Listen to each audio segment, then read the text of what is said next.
Right. तो hello everyone, welcome to the Gateway classes. तो जैसा कि आप सभी जानते हैं, I am taking your subject of BTech first year और सब्जेक्ट का नाम है मैकेनिकल इंजीनियरिंग। आज के इस लेक्चर में हम न्यूमेरिकल प्रॉब्लम सॉल्व करने वाले हैं। कौन से टॉपिक पे हम न्यूमेरिकल सॉल्व करेंगे?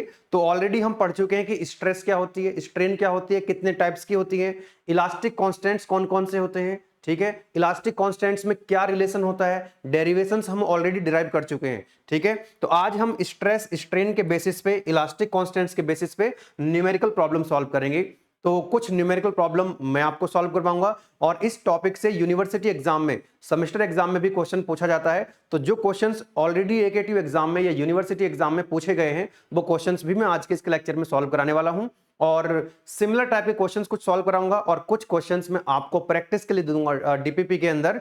तो बहुत शानदार, बहुत ही बेसिक लेक्चर होने वाला है। तो जो बेसिक कॉन्सेप्ट्स हम पढ़ चुके हैं, जो फॉर्मूले, जो इक्वेशंस हम लोग ऑलरेडी पढ़ चुके हैं और जिन इक्वेशंस का, जिन फॉर्मूला का यूज करके आज के न्यूमेरिकल प्रॉब्लम को सॉल्व करेंगे, तो मैं एक बार आपको रिकॉल करा देता हूं। तो आपने देखा होगा कि इस तरह का डायग्राम हम बनाते हैं कि कोई बॉडी है और उस बॉडी पर फोर्स लगा हुआ है। आप सभी जानते हैं इस बॉडी के ऊपर टेंशन फोर्स भी हो सकता है और कंप्रेशन भी हो सकता है। टेंशन का मतलब होता है कि जब फोर्सेस बाहर की तरफ लगे होते हैं, ठीक है ना, जो पुलिंग नेचर के फोर्स होते हैं वो होते हैं आपके टेंशन में। और जो कंप्रेशन में होता है, कंप्रेशन का मतलब है जब फोर्सेस जो है अंदर की तरफ लगे होते हैं, यानी पुशिंग नेचर के जब फोर्स होते हैं। ठीक है, अब आप यहां पर देख सकते हैं यहां पर कितना फोर्स लगा हुआ है, P लगा हुआ है। अब जो बॉडी होती है, जब हम न्यूमेरिकल सॉल्व करेंगे तो इस बात का ध्यान रखेंगे। पहले मैंने आपको बताया था कि जो बॉडी होती है, कोई भी बॉडी है, तो उसका जो क्रॉस सेक्शन है वो सर्कुलर क्रॉस सेक्शन का भी हो सकता है, रेक्टेंगुलर क्रॉस सेक्शन भी हो सकता है, उसका स्क्वायर क्रॉस सेक्शन भी हो सकता है। ठीक है, आप कहो तो एक बार मैं फिर से आपको बता दूं, एक बार फिर से आपको मैं बता देता हूं कि भाई जो सर्कुलर क्रॉस सेक्शन की बॉडी भी हो सकती है ना, देयर में भी है circular cross section like this. इसका कुछ डायमीटर आपको पता होगा, यस और नो। इसका डायमीटर अगर मान लीजिए d है तो इसका एरिया आप निकाल सकते हैं π/4 d स्क्वायर से। ठीक है ना, आज के न्यूमेरिकल में इस तरह की जो चीजें हैं वो हम यूज करने वाले हैं, पहले भी मैंने आपको बताया था। अब जो बॉडी है उसका क्रॉस सेक्शन कैसा हो सकता है? सर्कुलर के बाद उसका क्रॉस सेक्शन जो है वो रेक्टेंगुलर क्रॉस सेक्शन की बॉडी भी हो सकती है लाइक दिस। मान लीजिए ये इसकी डायमेंशन a है और ये b है, तो इसका एरिया कितना हो जाएगा? अगर ये रेक्टेंगुलर क्रॉस सेक्शन है तो एरिया हो जाएगा, इसका जो क्रॉस सेक्शन एरिया होगा वो a इंटू बी हो जाएगा। या ये बॉडी जो है कई बार स्क्वायर क्रॉस सेक्शन की भी हो सकती है, यानी कि इसकी दोनों साइड क्या होंगी? बराबर होंगी, ये भी a और ये भी a, तो इसका एरिया कितना हो जाएगा? That is equal to a square. बोलो यस और नो। आ जाओ जरा, और कौन कौन से फॉर्मूले हम यूज करेंगे? जितने भी न्यूमेरिकल बन सकते हैं, जितने भी न्यूमेरिकल बनने की पॉसिबिलिटीज है, हम आज के इस लेक्चर में कवर करने का प्रयास करेंगे। आ जाइएगा। तो जैसे कि मैंने आपको बताया कि इस बॉडी के ऊपर फोर्स लगा हुआ है P, तो आप सभी जानते हैं स्ट्रेस कितनी हो जाएगी? यहां पर स्ट्रेस कितनी हो जाएगी? That is equal to P upon A। P क्या होता है? जो लोड हमने अप्लाई किया हुआ है। A क्या है? इसका क्रॉस सेक्शन एरिया है ना, A क्या है? इसका क्रॉस सेक्शन एरिया। अगर सर्कुलर क्रॉस सेक्शन है तो π/4 d स्क्वायर, अगर डायमीटर d है, या फिर इस तरह से हम एरिया हमको यहां से मिल जाएगा। दूसरी चीज हमने क्या फॉर्मूला पढ़ा था कि भाई एक होती है आपकी लॉन्गिट्यूडनल स्ट्रेन। क्या होता है लॉन्गिट्यूडनल स्ट्रेन? याद आ रहा है आपको कि जिस डायरेक्शन में फोर्स लगेगा उस डायरेक्शन में डायमेंशन में क्या चेंज हुआ अपॉन ओरिजिनल डायमेंशन। तो लॉन्गिट्यूडल, जिस डायरेक्शन में फोर्स P लगा हुआ है उस डायरेक्शन में कितना देखो, जब आपने फोर्स नहीं लगाया था इसकी ओरिजिनल लेंथ कितनी थी? L थी, तो ओरिजिनल लेंथ L होगी। अब आपने यहां पर एक फोर्स लगा दिया P, तो इसको आपने खींच दिया इसको, तो इसका मतलब उसकी लेंथ इंक्रीज हो जाएगी। बोलो यस और नो। तो change in length that is delta L upon original length. इसी तरह से एक होता है लेटरल स्ट्रेन, याद आ रहा होगा आपको, अगर आपने प्रीवियस लेक्चर्स देखे हुए हैं तो आपको ध्यान होगा। लेटरल स्ट्रेन होती है जिस डायरेक्शन में फोर्स लगता है उसके परपेंडिकुलर में। तो अगर हमने मान रखा है कि ये जो बॉडी है उसका क्रॉस सेक्शन कैसा है? That is circular cross section है। कैसा क्रॉस सेक्शन है? सर्कुलर, जिसका डायमीटर कितना है? d है। और जब इसको ये इलोंगेट होगी तो लेंथ तो बढ़ेगी इसकी, लेकिन डायमीटर क्या होगा बेटा? इसका कम होगा। आप सभी जानते हैं, तो कितना हो जाएगा? Delta d, change in diameter upon original diameter. यहीं से एक टर्म हमको मिल गई थी, पॉइजन रेशियो। पॉइजन रेशियो क्या बताया था मैंने आपको? ये भी इंपॉर्टेंट है, कई बार एकेटिव एग्जाम में, ऑलरेडी यूनिवर्सिटी एग्जाम में आया हुआ है। That is lateral strain upon longitudinal strain का जो रेशियो होता है बेटा वो होता है पॉइजन रेशियो। तो पॉइजन रेशियो क्या हो जाएगा यहां से इस डायग्राम के हिसाब से? Delta d upon delta L upon L। बहुत बढ़िया। चलिए, और कौन से फॉर्मूले हमने यूज किए थे? और कौन से फॉर्मूले हम ऑलरेडी पढ़ चुके हैं? ध्यान दीजिएगा कि भाई जब आप इस बॉडी के ऊपर फोर्स लगा रहे हो तो ये तो होगी इलोंगेट, और यहां पर क्योंकि टेंशन फोर्स लगे हुए हैं, यहां पर कंप्रेसिव फोर्स लगे हुए हैं, तो यहां पर ये कॉन्ट्रैक्ट हो जाएगी, यानी इसकी लेंथ डिक्रीज हो जाएगी। ठीक है ना। आइए जरा, तो यहां से हमारे पास एक और फॉर्मूला बनता है, capital E is equal to stress upon strain. Hooke's law आपको याद होगा, हुक्स लॉ का स्टेटमेंट आपको याद होगा। यहां से आप जरा ध्यान दीजिएगा, यहां से आप ध्यान दीजिएगा कि जो कैपिटल E है, स्ट्रेस को हम क्या लिख सकते हैं, that is P upon A। P upon A होता है स्ट्रेस सिग्मा, और स्ट्रेन क्या होती है, delta L upon L, delta L upon L। अब आप इस फॉर्मूले का यूज करके ये बता सकते हैं कि अगर टेंशन फोर्स लगे हुए हैं किसी बॉडी के ऊपर, तो बॉडी में कितना खिंचाव आया, डेल्टा एल कितना हुआ, लेंथ कितनी इंक्रीज हुई, ये आप बता सकते हैं, ये आप बता सकते हैं इस फॉर्मूले से। तो कितना खिंचाव आएगा इसमें, कितना इलोंगेट होगा, एक्सटेंशन कितना होगा इसमें, डेल्टा एल। मैंने लिखा है यहां पे डेल्टा एल। डेल्टा एल क्या होता है आपका, या तो होगा इलोंगेशन अगर टेंसाइल फोर्स लगे होंगे, या फिर ये होगा कॉन्ट्रैक्शन अगर कंप्रेसिव फोर्स लगे होंगे। तो बताओ डेल्टा एल कितना आ जाएगा, यहां से इस फॉर्मूले से आ जाएगा P into L upon A into ई। अरे यस और नो, ये फॉर्मूला भी हम यूज करेंगे, इस फॉर्मूले के ऊपर भी न्यूमेरिकल आया हुआ है। अगर आपसे बोला जाएगा कि एक बॉडी है उस पर टेंसाइल फोर्स लगे हैं, तो बताओ बॉडी कितना इलोंगेट होगी, कितना इलोंगेट होगी मतलब कितना खिंचाव आ गया उसमें। अगर ये मान लीजिए स्टील की रॉड है, इसको मैं खींचूंगा तो कितना डेल्टा एल उसके अंदर है, कितना बॉडी इलोंगेट होगी, डेल्टा एल। अच्छा, कई बार वो टेंसाइल फोर्स बोलेगा, तो कई बार क्या बोलेगा वो, कंप्रेसिव फोर्स बोलेगा, तो वो क्या कॉन्ट्रैक्ट हो जाएगी, शॉर्ट हो जाएगी, उसकी लेंथ कम हो जाएगी। यहां पर देखो इसकी लेंथ कम हो रही होगी, तो formula will remain same, formula will remain same, चाहे वो इलोंगेशन हो चाहे वो कॉन्ट्रैक्शन हो, यही फॉर्मूला आपका लग रहा होगा, यही फॉर्मूला आपका लग रहा होगा। इसके अलावा बेटा हमने इलास्टिक कांस्टेंट्स के फॉर्मूले पढ़े, जो जहां से न्यूमेरिकल पूछे जाते हैं आपको ये वाले फॉर्मूले भी यूज होंगे। क्या फॉर्मूला था, capital E is equal to कितना है था हमारा एक डेरिवेशन 2G 1 प्लस के म्यू, और दूसरा फॉर्मूला था हमारा capital E is equal to 3 times of K 1 minus के 2 म्यू। बोलो यस और नो। एक था हमारा एक और रिलेशन था, capital E is equal to 9 times of K into G upon 3K plus G. बोलो यस और नो। तो इन फॉर्मूला का यूज करके भी क्या कर सकते हैं आप, न्यूमेरिकल को सॉल्व करेंगे। ध्यान दीजिएगा, ये फॉर्मूला था 9kg अपॉन 3K प्लस जी। कोई दिक्कत वाली बात नहीं है। यहां पर सब जानते हैं कैपिटल E होता है यंग्स मॉडुलस, या मॉडुलस ऑफ इलास्टिसिटी बोलते हैं इसको। कैपिटल G होता है आपका शियर मॉडुलस या मॉडुलस ऑफ रिजिडिटी। रिकॉल करा रहा हूं, म्यू क्या आता है यहां पर, जिसको हम पॉइजन रेशियो लिखते हैं, पॉइजन रेशियो को म्यू से लिखते हैं, और कैपिटल K था यहां पर आपका बल्क मॉडुलस। तो ये कुछ फॉर्मूले हैं जो ऑलरेडी आपको पता हैं, ये सब आपको डिराइव करा रखे हैं पहले से। आज इनका यूज करते हुए हम न्यूमेरिकल प्रॉब्लम को सॉल्व करने वाले हैं। तो न्यूमेरिकल प्रॉब्लम मुश्किल नहीं है, अगर आपको फॉर्मूले याद है, बस इससे ज्यादा कुछ सीखने की जरूरत नहीं है। इन फॉर्मूलों को अप्लाई करना है और क्वेश्चन को सॉल्व करना है। चलिए लेक्चर को स्टार्ट करते हैं। लेक्चर को स्टार्ट करने से पहले जिन स्टूडेंट्स को नहीं पता उनको एक बार बता देता हूं कि बीटेक फर्स्ट ईयर के सभी सब्जेक्ट्स बहुत ही वेल ऑर्गेनाइज्ड मैनर में, एक सिस्टमैटिक वे में एप्लीकेशन के अंदर चल रहे होते हैं, जहां पर हम आपको प्रोवाइड कराते हैं बेस्ट क्वालिटी के video lectures, PDF notes, DPP. जहां जहां पर जिस टॉपिक में न्यूमेरिकल होते हैं वहां पर हम डीपीपी सॉल्व कराते हैं। जैसे आज का ही लेक्चर है, न्यूमेरिकल प्रॉब्लम हम सॉल्व कर रहे हैं, तो यहां पर हम आपको डीपीपी डेली प्रैक्टिस प्रॉब्लम के नाम से कुछ क्वेश्चंस देते हैं ताकि आप उन क्वेश्चंस को सॉल्व करें। ठीक है, पीवाईक्यूज कराते हैं, और जितने भी सब्जेक्ट्स हैं, physics, chemistry, maths 1, electrical, electronics, all the subjects of BTech first year हमारे एप्लीकेशन के अंदर चल रहे हैं। बहुत सारे स्टूडेंट्स ऑलरेडी कोर्स के अंदर एनरोल कर चुके हैं, अपनी पढ़ाई कर रहे हैं। वीडियो के डिस्क्रिप्शन में फुल कोर्स का लिंक आपको मिल जाएगा। आप लोग भी आज से ही एनरोल करके अपनी पढ़ाई स्टार्ट कर सकते हैं, और अपने सेशनल एग्जाम में, अपने पीयूटी में जितने भी इंटरनल एग्जाम्स होते हैं, आपका एंड सेम होता है कि मिड सेम होता है, यूनिवर्सिटी एग्जाम हो गया, आपका सेमेस्टर एग्जाम, हर एक एग्जाम में आप बहुत अच्छा स्कोर कर सकते हैं, अपने एकेडमिक्स में एक अच्छा रिजल्ट आप प्रोड्यूस कर सकते हैं। चलिए फिर स्टार्ट करते हैं आज का लेक्चर। बेसिक फॉर्मूले में आपको बता चुका हूं। न्यूमेरिकल प्रॉब्लम नंबर 1 ये आप देख सकते हैं, ये न्यूमेरिकल नंबर 2 है जो कि एकेटीव 2022-23 इवन सेम के अंदर ये पूछा गया है। राइट, नेक्स्ट क्वेश्चन होगा हमारा क्वेश्चन नंबर 3, ये भी एकेटीव 2023-24 अभी जो एग्जाम हुआ है। अभी जो स्टूडेंट्स, एक्चुअली मैकेनिकल का जो सब्जेक्ट है सेमेस्टर वाइज होता है, कुछ स्टूडेंट सेम 1 में पढ़े होंगे तो कुछ स्टूडेंट सेम 2 में पढ़ रहे होंगे। तो सेम 1 वाले जो स्टूडेंट्स एग्जाम देकर के आए हैं अभी एफएमई का, वहां पर ये क्वेश्चन पूछा गया था, लॉन्ग क्वेश्चन 23-24 ऑड में। एक और क्वेश्चन है यहाँ पर, ये क्वेश्चन भी एकेटीव 2022-23 का है, ऑड सेम का, या 21-22 का है ना। इस क्वेश्चन को भी हम यहां पर सॉल्व करेंगे। उसके बाद यहां पर देख सकते हैं डीपीपी के अंदर कुछ क्वेश्चंस मैंने आपको दिए हुए हैं, जिनको आप खुद सॉल्व करेंगे, ट्राई करेंगे। अगर नहीं हो पाएंगे तो इनके सॉल्यूशन भी मैं आपको प्रोवाइड कराऊंगा। ठीक है, अपने जो क्वेश्चन है उनको चेक कर लीजिएगा, आपने सही करे या नहीं करे। ठीक है, करें स्टार्ट लेक्चर को। चलिए आ जाइए, तो let's start with question number 1। क्या कह रहा है क्वेश्चन के अंदर?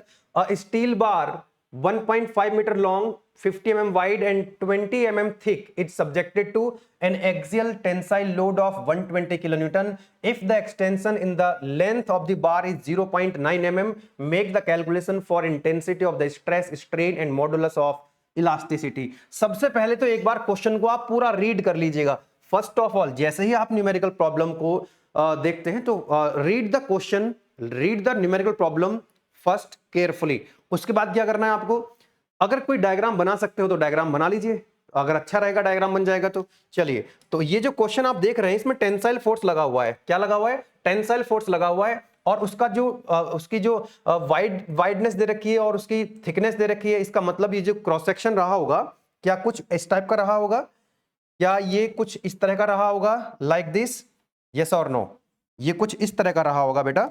तो मैंने इसका क्रॉस सेक्शन बना दिया। जैसे कि मैंने आपको बताया था अभी कि बॉडी का जो क्रॉस सेक्शन है वो रेक्टेंगुलर भी हो सकता है। वो कैसा हो सकता है? रेक्टेंगुलर भी हो सकता है, स्क्वायर भी हो सकता है, और वो सर्कुलर क्रॉस सेक्शन का भी हो सकता है। तो क्वेश्चन को देख के आपको पता लग रहा होगा कि इसका जो क्रॉस सेक्शन है वो रेक्टेंगुलर क्रॉस सेक्शन है। तो यहाँ पर जो ये जो आपका 50 mm वाइड है, तो लिख लेते हैं इसको। W की जो वैल्यू दे रखी है आपको, है ना, कुछ भी लिख सकते हैं, AB भी लिख सकते हैं इसको, दैट इज 50 mm, है ना। कितना वाइड है ये 50 mm है। और इसकी जो थिकनेस दे रखी है आपको, इसकी जो थिकनेस आपको दे रखी है that is 20 mm, that is equal to 20 mm। तो अब कोई भी बच्चा इसका एरिया निकाल सकता है। क्रॉस सेक्शन एरिया कितना होता है? This into this. बोलो यस और नो। चलिए, इसको अगर थोड़ा सा इस तरह से बनाए, अच्छा इसकी लेंथ भी दी हुई है, इसकी जो है आपको लेंथ भी दे रखी है, तो कुछ इस तरह की बन रही होगी ये कुछ आपका डायग्राम लाइक दिस, ऐसा कुछ बनेगा। अरे बोलो यस और नो। तो यहां पर मैं इसको बना देता हूं सिंपल सा डायग्राम। आप ये वाला एक सिंपल डायग्राम बना दीजिएगा, इतने से ही आपका काम चल जाएगा। ये मैंने समझाने के लिए आपको बनाया है। तो देखो जरा यहां पर कौन से फोर्स लगे हैं बेटा, कौन से फोर्स लगे हुए हैं? 120 किलोन्यूटन का एक फोर्स लगा हुआ है, और वो टेंसाइल लोड है। कौन सा लोड है? टेंसाइल लोड है।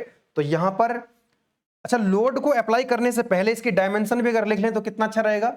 लोड को अप्लाई करने से पहले इसकी डायमेंशन, इसकी लेंथ कितनी दे रखी है? That is equal to L. L की वैल्यू आपको दे रखी है, साथ के साथ लिख लेते हैं। तो फर्स्ट ऑफ ऑल आप यहां पर लिखेंगे, डायग्राम आप बना रहे हैं, डायग्राम बनाते बनाते आप इसमें जो गिवन वैल्यूज है उसको भी लिख सकते हैं। तो गिवन डेटा क्वेश्चन के अंदर क्या गिवन डेटा है कि भाई एक तो लेंथ इसकी एल गिवन है आपको, that is equal to 1.5 metre. तो लेंथ को हम लिख रहे हैं एल से, वो है आपकी 1.5 मीटर। बहुत सही। उसके बाद इसका जो एरिया है वो भी आप निकाल सकते हैं। एरिया कितना हो जाएगा? W इंटू टी, वो भी आप निकाल सकते हैं। कितना है एरिया? 50 इंटू, या चलिए एरिया यहां से निकाल लेंगे, एरिया यहां से निकाल लेते हैं। एरिया कितना हो जाएगा आपका? That is equal to 50 into 20, और mm स्क्वायर में हो जाएगा ये, है ना, क्योंकि mm है 50 mm 20 mm। तो एरिया भी आपको पता लग गया। तो लोड जब हम इसके ऊपर अप्लाई करेंगे, अब हमने क्या किया, इसके ऊपर लोड अप्लाई कर दिया। ऑब्वियसली टेंसाइल फोर्स है, लिखा हुआ भी है उसने एक्सियल टेंसाइल, और कितना है ये? P से हम इसको लिख रहे होते हैं, इसको हम लिखते हैं P से। तो P की वैल्यू भी आपको दे रखी है, P is equal to 120 kilonewton. कितना है? 120 किलो न्यूटन। Very good. चलिएगा आगे देखते हैं और क्या दिया हुआ है। If the extension in the length of the bar is 0.9 mm, actually जब हम इसके ऊपर लोड अप्लाई करेंगे तो ये एक्सटेंशन इसके अंदर आएगा, मतलब ये इलोंगेट हो जाएगी, इसकी लेंथ बढ़ जाएगी, और इसकी जो फाइनल पोजीशन है, आप कह सकते हैं कि इसकी जो फाइनल पोजीशन है कुछ इस तरह की आप देख पाएंगे कि इस तरह से इसकी कुछ लेंथ जो है बेटा वो क्या होगी? इंक्रीज हो जाएगी। अरे बोलो यस और नो। इसकी लेंथ क्या होगी? कुछ इस तरह से आप इसको डायग्राम को बना करके समझा सकते हैं। पहले भी हमने इस तरह के डायग्राम बनाए थे। बेसिक अगर आपके क्लियर रहेंगे तो न्यूमेरिकल सॉल्व करने में आपको कोई दिक्कत आएगी नहीं। तो इसकी लेंथ क्या होगी? इसकी लेंथ होगी इंक्रीज। और कितनी लेंथ इंक्रीज होगी? L plus delta L. कितनी लेंथ इंक्रीज होगी बेटा? L delta L. तो डेल्टा एल की वैल्यू भी दे रखी है आपको, डेल्टा एल की वैल्यू दे रखी है कि कितना लेंथ इंक्रीज हुई है? 0.9 mm, 0.9 mm। बहुत बढ़िया। आगे देखते हैं कैलकुलेशंस। अब क्या करना? Make the calculations for the intensity of stress, strain, modulus of elasticity. तो हमने क्या करा, मैंने क्या बोला आपको, क्वेश्चन को एक बार रीड करेंगे, उसके बाद डायग्राम बना लेंगे, और जो गिवन डेटा है उसको लिख लेंगे। क्या लिखेंगे? गिवन डेटा है उसको लिखेंगे। नेक्स्ट आपसे क्या पूछ रहा है क्वेश्चन के अंदर, व्हाट ही और शी इज आस्किंग, है ना। तो टू फाइंड, या टू डिटरमाइन, क्या हमको फाइंड करना है? First one, make the calculation for intensity of stress, यानी कि हमको सिग्मा से हम स्ट्रेस को लिखते हैं, स्ट्रेस बताना होगा यहाँ पे। सेकेंड, स्ट्रेन हमको बताना है, स्ट्रेन कितनी होगी, यस। एंड थर्ड वन आपसे पूछ रहा है यहाँ पे कि modulus of elasticity, modulus of elasticity को हम लिखते हैं बेटा कैपिटल ई से। तो ये तीन चीजें आपको बतानी है। चलिए सॉल्व करते हैं क्वेश्चन को, सिंपल सा क्वेश्चन है और ऐसा ही क्वेश्चन सिंपल सा आपको एग्जाम में देखने के लिए मिलता है। तो सबसे पहले आपसे पूछ रहा है स्ट्रेस क्या होगा, तो स्ट्रेस क्या होगा आपका P अपॉन ए, फोर्स अपॉन एरिया, सब जानते हैं आप लोग। तो P कितना दिया हुआ है आपको, P की वैल्यू कितनी है 120 किलो न्यूटन, कितना दिया हुआ है 120 किलो न्यूटन। आप इसको 1000 से मल्टीप्लाई कर लेंगे, 1000 से मल्टीप्लाई कर लेंगे 10 की पावर 3 से, तो ये क्या बन जाएगा न्यूटन। Very good. तो यहां पर हम वैल्यू पुट करेंगे, यहां पर हम वैल्यू पुट करेंगे, या फिर आप इसको किलो न्यूटन में भी रखना चाहें तब भी कोई दिक्कत वाली बात नहीं है, ठीक है। चलिए तो हम रख रहे हैं इसको P को 120 इंटू 10 की पावर 3, ये हो गया न्यूटन में कन्वर्ट कर लिया 1000 से मल्टीप्लाई करके। एरिया कितना है आपका, क्रॉस सेक्शन एरिया कितना है इस बॉडी का, मतलब आपका नहीं, इस बॉडी का क्रॉस सेक्शन एरिया कितना है, दैट इज 50 इंटू 20, 50 इंटू 20, और यूनिट क्या होगी उसकी mm स्क्वायर। तो ये बन गई इसकी जो स्ट्रेस होगी, स्ट्रेस जो कैलकुलेट होके आएगी यहां से, इसको कैलकुलेट कर लेते हैं। आपके पास कैलकुलेटर होगा, कैलकुलेटर अलाउड है, तो ज्यादा लोड मत लेना कि कैलकुलेशन, ये तो खैर सिंपल सी है, मुश्किल कैलकुलेशन भी आएगी तो कोई दिक्कत वाली बात नहीं है। ये कितना हो जाएगा 5 इंटू 2, दैट इज ये 1000 हो जाएगा, 1000 से 1000 कैंसिल आउट हो जाएगा, तो ये हो जाएगा आपका 120 न्यूटन पर mm स्क्वायर। या फिर हम लिख सकते हैं कि सिग्मा की जो वैल्यू है 120 mega pascal, mega pascal. Newton पर mm स्क्वायर का मतलब ही होता है मेगा पास्कल, ठीक है ना। 1 न्यूटन पर mm स्क्वायर का मतलब होता है 1 मेगा पास्कल। ये मैंने पहले बताया था जब हमने स्टार्टिंग के लेक्चर में यूनिट को कैसे हम कन्वर्ट करते हैं, ठीक है ना। चलिए तो ये आंसर आ गया आपका 120, एक आंसर आ चुका है आपका, this is your answer. Mega pascal में लिखना चाहे मेगा पास्कल में लिखें, न्यूटन पर mm स्क्वायर में लिखें, आपकी मर्जी है, ठीक है ना। 120 मेगा पास्कल। उसके बाद क्या पूछ रहा है आपसे, उसके बाद पूछ रहा है बेटा स्ट्रेस, सॉरी स्ट्रेस तो हम कैलकुलेट कर चुके हैं। Now what is strain, strain क्या होगी, सेकंड वाले पार्ट में आपसे पूछा गया स्ट्रेन क्या होगी। स्ट्रेन क्या होती है, that is equal to delta L upon L. तो डेल्टा एल की वैल्यू कितनी है, डेल्टा एल कितना है आपको दिया हुआ है क्वेश्चन के अंदर 0.9 mm, 0.9 mm upon original length कितनी थी 1.5 मीटर, का मतलब हुआ कि 1500 mm। इसको भी 1000 से मल्टीप्लाई करेंगे तो आपको मिल जाएगा मिलीमीटर में। तो क्योंकि रेशियो में जब हम लिखते हैं, ऊपर अगर आपने लेंथ को मिलीमीटर में लिखा है तो नीचे वाली जो लेंथ होगी वो भी मिलीमीटर में होगी।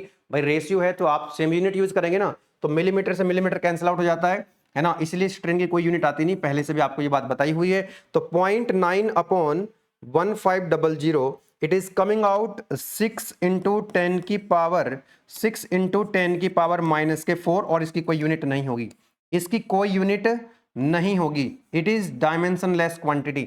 उसके बाद क्या पूछा गया बेटा आपसे, थर्ड वन पूछा गया था आपसे modulus of elasticity, modulus of elasticity कई स्टूडेंट्स ने ऑलरेडी सॉल्व कर लिया होगा, है ना, जिनको फॉर्मूला याद है।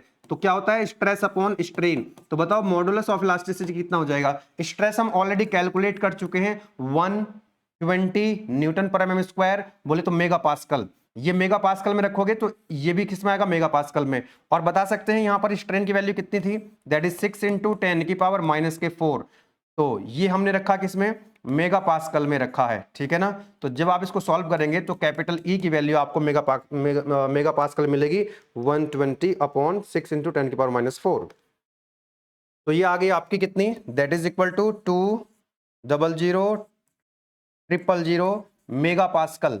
अब आप सभी जानते हैं कि एक मेगा पास्कल में 10 की पावर 6 पास्कल होते हैं, और 1 गीगा पास्कल में 10 की पावर 9 क्या होते हैं पास्कल होते हैं। तो ये मेगा पास्कल में है, अगर इसको गीगा पास्कल में लिखना चाहो तो आप 1000 से डिवाइड कर सकते हो। तो capital E is equal to, और capital E is equal to हो जाएगा आपका 200 गीगा पास्कल, 200 गीगा पास्कल। इस तरह से आपको ये तीन चीजें पूछी गई थी और आपने तीनों चीजें कैलकुलेट कर ली हैं।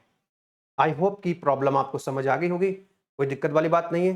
कई स्टूडेंट्स बोलते हैं सर स्क्रीनशॉट देने का मौका नहीं देते, स्क्रीनशॉट नहीं लेने देते हो, तो भैया आप स्क्रीनशॉट ले लो इसका एक बार, फिर हम नेक्स्ट क्वेश्चन की तरफ बढ़ते हैं। क्वेश्चन के अंदर क्या था कि एक बॉडी थी जिसकी क्रॉस सेक्शन दिया हुआ था 15 to 20 mm क्रॉस सेक्शन दिया हुआ था।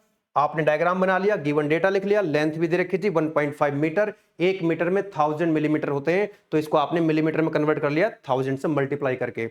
लोड आपको दिया हुआ था 120 किलो न्यूटन, 1000 से मल्टीप्लाई कर लोगे तो ये न्यूटन में कन्वर्ट हो जाएगा। डेल्टा एल, जब आपने टेंसाइल लोड लगाया तो यहां पर इसकी लेंथ कितनी इंक्रीज हो गई थी, दैट इज 0.9, तो डेल्टा एल की वैल्यू दे रखी थी। आपसे पूछा गया था बताओ स्ट्रेस कितना होगा, स्ट्रेन कितना होगा और Young's modulus, modulus of elasticity कितना होगा। आपने फॉर्मूला लगाया स्ट्रेस का P अपॉन A, सब जानते हैं, न्यूटन पर mm स्क्वायर का मतलब होता है मेगा पास्कल, तो 120 मेगा पास्कल आपके स्ट्रेस आ गई, आंसर आ गया। स्ट्रेन होता है delta L upon L, delta L भी दे रखा है क्वेश्चन के अंदर, एल भी दे रखा है, वैल्यू पुट करेंगे, ध्यान रखेंगे जिस यूनिट में ऊपर होगा वही यूनिट नीचे भी होगी। तो यहां से आपको ये आंसर स्ट्रेन का मिल गया, स्ट्रेन की कोई यूनिट नहीं होती, this is dimensionless quantity. Capital E होता है आपका Young's modulus, stress upon strain, stress हमने यहां से कैलकुलेट किया, स्ट्रेन यहां से, दोनों की वैल्यू पुट कर दी, तो यहां से आपको कैपिटल ई मिला, क्योंकि हमने जो स्ट्रेन की तो यूनिट कोई है नहीं, जो स्ट्रेस की यूनिट होगी 120 मेगा पास्कल, यहां से हमने रखा, तो आंसर आएगा मेगा पास्कल में। अब मेगा पास्कल को गीगा पास्कल में कन्वर्ट कर सकते हैं आप लोग, क्योंकि 1 गीगा पास्कल का मतलब होता है 10 की पावर 3 मेगा पास्कल। तो इस तरह से हमने ये क्वेश्चन को सॉल्व किया।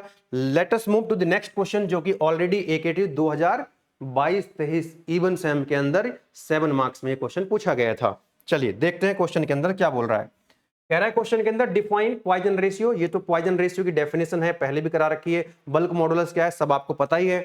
इसका जो न्यूमेरिकल वाला पार्ट है उसको देखते हैं। The following data relates to a bar subjected to tensile test, tensile की बात हो रही है, इसका मतलब टेंसाइल फोर्स लगे होंगे, टेंसाइल टेस्ट चल रहा है। Diameter 30 mm, tensile load 54 kilo newton, gauge length दे रखी है 300 mm, extension of the bar, bar extension, bar में जब टेंसाइल फोर्स एक्सटेंड होगी, जैसे पहला भी देखा था आपने, तो कितना लेंथ इंक्रीज होगी 0.112 mm। Change in diameter, diameter भी चेंज होगा, डायमीटर भी चेंज होगा, तो डायमीटर कितना चेंज हो गया, कितना कम हो गया डायमीटर, ये आपको दे रखा 0.00366 mm। क्या पूछ रहा है आपसे, calculate the Poisson ratio, modulus of elasticity, modulus of rigidity and bulk modulus. चलिएगा, तो सबसे पहले तो आपको ये बात समझ आ गई होगी कि जिस क्रॉस सेक्शन है डायमीटर आपको दिया हुआ है, अगर आपको डायमीटर दे रखा है तो क्रॉस सेक्शन कुछ ऐसा रहा होगा, यस और नो। इसका जो क्रॉस सेक्शन है बेटा वो कुछ ऐसा रहा होगा, are you getting my point, क्योंकि आपको आई थिंक डायमीटर भी दिया हुआ है, क्या diameter is given to you, that is 30 mm, diameter आपको दिया हुआ है कितना है, दैट इज 30 mm, ये क्वेश्चन में दिया हुआ है। चलिए तो इसका डायग्राम बना लेते हैं, let us draw the diagram. कैसे बनाओगे डायग्राम, कैसे बनाओगे, यस डायग्राम कैसे बनाएंगे, सर्कुलर क्रॉस सेक्शन की बॉडी है, ऐसा आप बना लीजिए, और फोर्स कौन से लगे हैं, लेंथ कितनी है इसकी, डायमीटर कितना है। तो लोड अप्लाई करने से पहले जो इसकी लेंथ है, लोड अप्लाई करने से पहले इसकी जो लेंथ है that is equal to 300 mm, कितनी है, तो L से हम लिखते हैं इसको, L आपको दिया हुआ है that is equal to 300 mm, बहुत ही शानदार जबरदस्त। लोड अप्लाई करने से पहले इसका डायमीटर कितना है वो भी आपको दिया हुआ है, ओरिजिनल डायमीटर भी आपको दिया हुआ है, that is equal to 30 mm, वो भी आपको दिया हुआ है 30 mm। अब आपने क्या किया, इसके ऊपर लोड अप्लाई किया है, कौन सा लोड अप्लाई किया है, टेंसाइल लोड, कौन सा लोड है, टेंसाइल लोड आप अप्लाई कर दीजिए, तो ये आपका लोड हो जाएगा P, ये लोड हो जाएगा आपका P, अरे बोलो यस और नो। तो ये भी आपको वैल्यू दे रखी है, इस P की वैल्यू भी आपको दे रखी है, that is 54 kilo Newton, 54 kilo Newton, P की वैल्यू कितनी है 54 किलो न्यूटन, बहुत ही बढ़िया, बहुत ही शानदार जबरदस्त। चलिएगा ये क्वेश्चन के अंदर है। अब जब आपने इसके ऊपर लोड अप्लाई कर दिया, इसको इलोंगेट करने का प्रयास आपने किया, तो इसकी लेंथ क्या होगी, इंक्रीज होगी, और डायमीटर क्या होगा, इसका डिक्रीज होगा। अरे यस और नो, पहले भी तो ऐसे ही बनाया था हम लोगों ने। इसकी लेंथ हो जाएगी इंक्रीज, इसकी लेंथ हो जाएगी इंक्रीज, ओके, और डायमीटर इसका हो जाएगा डिक्रीज, डायमीटर डिक्रीज होगा। अरे लेंथ इंक्रीज होगी तो डायमीटर डिक्रीज होगा। अगर ये कॉपर की रॉड होती, एक बार इसको मैं खींचता, लेंथ इसकी बढ़ती तो डायमीटर इसका कम होता। अगर कंप्रेसिव लोड लगे होते तो इसकी लेंथ कम हो जाती तो डायमीटर बढ़ जाता। अरे यस और नो, चलो यस। तो अब आप यहां पर देख सकते हैं कि इसकी जो लेंथ है वो हम डिनोट करते हैं कि इसकी जो लेंथ होगी final L plus delta L हो गई है, L प्लस डेल्टा L हो गई है, ठीक है ना। इसका डायमीटर जो है वो कम हो गया है, और फाइनल डायमीटर कितना हो गया, d माइनस डेल्टा d। तो कितना डायमीटर कम हुआ, डेल्टा d। लेंथ कितनी इंक्रीज हुई, डेल्टा l। तो आप वैसे तो मैंने डायग्राम पे सब कुछ लिख दिया है, आप चाहो तो इधर भी लिख सकते हैं, आप चाहो तो इधर भी लिख सकते हैं यस और नो। चलिए, तो सबसे पहले हम लिखेंगे यहां पर गिवन डेटा। क्या क्या गिवन है, अपन को क्या गिवन है, स्टार्टिंग से देख लीजिए क्या क्या गिवन है। एक तो आपको डायमीटर गिवन है, d is equal to 30 mm, और आपको लोड गिवन है, P की वैल्यू पता है आपको 54 किलो न्यूटन है, बहुत सही। देन उसके बाद length L is given 300, L is given to you 300 mm, बहुत बढ़िया। उसके बाद एक्सटेंशन ऑफ बार, कितना लेंथ इंक्रीज हुआ, कितना एक्सटेंशन हुआ, इलोंगेट कितना हुआ, that is delta L, that is also given to you 0.112 mm। ठीक है ना, हर चीज आपको समझ आ जाएगी, कोई दिक्कत वाली बात नहीं है। और क्या बोल रहे हैं आपको, डायमीटर, चेंज इन डायमीटर, कितना डायमीटर में चेंज हुआ है वो भी आपको गिवन है। Delta D is equal to, delta D is equal to कितना है, 0.00366 mm। ठीक है, ये डेटा आपको गिवन है। तो हमने डायग्राम भी बना लिया, हमने लिख भी लिया कि क्या गिवन है। अब हम क्या लिख लेंगे यहां पर कि हमको डिटरमाइन क्या करना है, फाइंड आउट क्या करना है। तो टू डिटरमाइन, टू फाइंड और टू डिटरमाइन, फर्स्ट वन क्या हमको डिटरमाइन करना है, पॉइजन रेशियो। पॉइजन रेशियो को हम लिखते हैं म्यू से, तो हमको म्यू कैलकुलेट करना है। सेकंड में क्या पूछ रहे हैं आपसे, modulus of elasticity, capital E से लिखते हैं मॉडुलस ऑफ इलास्टिसिटी को, तो ये फाइंड आउट करना है। एंड थर्ड वन में हमको क्या फाइंड आउट करना है, modulus of rigidity, capital G से लिखते हैं, कई बुक में कैपिटल सी भी लिखा रहता है, ये फाइंड करना है। और हमको फोर्थ वाला जो है that is bulk modulus, capital के भी फाइंड आउट करना है। तो ये चारों चीजें हमको फाइंड आउट करनी है। और मैं तो कहूंगा कि ये सारे फॉर्मूले आपको पता हैं, आपको बताए हुए हैं, तो आप लोग क्यों ना एक बार वीडियो को पॉज करके और खुद से ट्राई कर लो, क्यों ना वीडियो को पॉज करके एक बार खुद से ट्राई मार लो, है ना, बहुत मुश्किल क्वेश्चन तो है नहीं, एक बार खुद से ट्राई कर लो। नहीं हो पाएगा तो आप फिर से वीडियो को प्ले करके अपना आंसर, अपना जो सॉल्यूशन है वो चेक कर सकते हैं। अगर आपने सॉल्व कर लिया तो सिर्फ आंसर चेक कर लीजिएगा, अगर आपके आंसर ठीक है तो आप मूव कर जाना, नेक्स्ट वीडियो को आगे फॉरवर्ड कर देना, अगले क्वेश्चन पे मूव कर जाना। ठीक है ना, एक बार खुद से ट्राई करेंगे, मैं तो यही कहूंगा आपसे, न्यूमेरिकल करना चाहते हैं तो एक बार खुद से जरूर ट्राई करें। चलिए सॉल्व करते हैं क्वेश्चन को, सॉल्व करते हैं क्वेश्चन को। सबसे पहले बात करेंगे यहाँ पर पॉइजन रेशियो कैसे कैलकुलेट करें। तो पॉइजन रेशियो होता क्या है, पॉइजन रेशियो मैंने बताया था lateral strain upon longitudinal strain, lateral strain और लॉन्गिट्यूडनल स्ट्रेन का रेशियो होता है। चलिए तो मैं लिख देता हूं यहां पे कि लेटरल स्ट्रेन क्या होती है, लेटरल स्ट्रेन होगा यहां पे डेल्टा डी अपॉन डी, अभी भी रिकॉल भी कराया था। बताओ डेल्टा डी की वैल्यू कितनी है, 0.0036, और डी की वैल्यू कितनी है, दैट इज 30 mm, ये भी mm में है, ये भी mm में, तो आपको लेटरल स्ट्रेन मिल जाएगा। तो मैं कैलकुलेशन कर लेते हैं अलग अलग, या फिर इकट्ठी वैल्यू भी पुट कर सकते हैं, कोई दिक्कत वाली बात नहीं। पॉइंट ये है आपका 0.00366, 0.00366 अपॉन 30, तो ये आ जाएगा आपका 1.22 इंटू 10⁻⁻⁴। इसी तरह से आप क्या लिख लेंगे बेटा, यहां से आप लिखेंगे लॉन्गिट्यूडनल स्ट्रेन। लॉन्गिट्यूडनल स्ट्रेन कितना होता है, डेल्टा एल अपॉन एल। बताओ डेल्टा एल की वैल्यू कितनी है, delta L is given to you 0.112 upon L की वैल्यू कितनी है 300 mm। ध्यान रखना यूनिट सेम रखेंगे। तो जब आप इसको सॉल्व करेंगे तो यहां से आपको क्या मिलने वाला है, लॉन्गिट्यूडनल स्ट्रेन मिल जाएगी, एंड दैट इज 0.112 अपॉन 300, तो ये आ जाएगा आपका 3.73 इंटू 10⁻⁻⁴ यूनिट होगी नहीं। अब आपसे पूछ रहा है, आपसे पूछ रहा है बताओ पॉइजन रेशियो क्या होगा। तो पॉइजन रेशियो क्या होता है, दैट इज लेटरल स्ट्रेन और लॉन्गिट्यूडनल स्ट्रेन का रेशियो होता है। ठीक है ना, तो ये कितना है आपका डेल्टा डी अपॉन डी, जो हम अभी कैलकुलेट कर चुके हैं, and this is delta L upon L. आप चाहते तो इसको सीधा लेके ये वैल्यू यहां पुट कर लेते, मैंने पहले अलग से कैलकुलेट कर ली, कोई दिक्कत वाली बात नहीं है, आपको जैसा मन करे वैसा कर सकते हैं। तो डेल्टा डी अपॉन डी की वैल्यू कितनी आई थी lateral strain, that is 1.22 into 10⁻⁻⁴ upon delta L upon L 0.112 into, sorry ये फाइनल वैल्यू लिख रहे हैं 3.73 इंटू 10 की पावर माइनस के 4, 10 की पावर माइनस के 4। इसको सॉल्व कर लेंगे तो ये कितना आ जाएगा 1.22 अपॉन, एक सेकेंड, 1.22 अपॉन 3.73।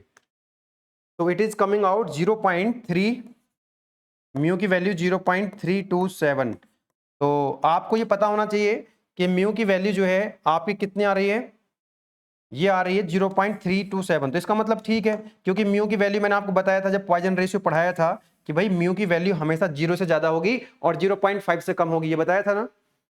तो जब आपका आंसर 0.3 समथिंग आ रहा है, इसका मतलब आपके अंदर कॉन्फिडेंस बढ़ जाना चाहिए। अगर एग्जाम में आप बैठे हो और पॉइजन रेशियो की वैल्यू 0.3 0.2 समथिंग करके आ रही है, 0.3 समथिंग करके आ रही है, इसका मतलब आपका आंसर सही है, सही होने की पूरी पूरी संभावना है। क्योंकि जो पॉइजन रेशियो होता है वो 0 से ज्यादा होता है, 0.5 से हमेशा कम होता है, ठीक है ना। अगर मान लीजिए आपने क्वेश्चन को सॉल्व किया और म्यू की वैल्यू आ गई 10, आपकी म्यू की वैल्यू कितनी आ जाएगी बेटा 10, तो आप समझ जाएंगे कि इतना तो म्यू हो ही नहीं सकता, पॉइजन रेशियो इतना कभी नहीं हो सकता है। इसका मतलब या तो कैलकुलेशन में या फॉर्मूले में कहीं गलती हुई, इसको आप रीचेक करके दोबारा से कर सकते हैं। म्यू की वैल्यू हमेशा 0 से ज्यादा और 0.5 से कम आनी चाहिए।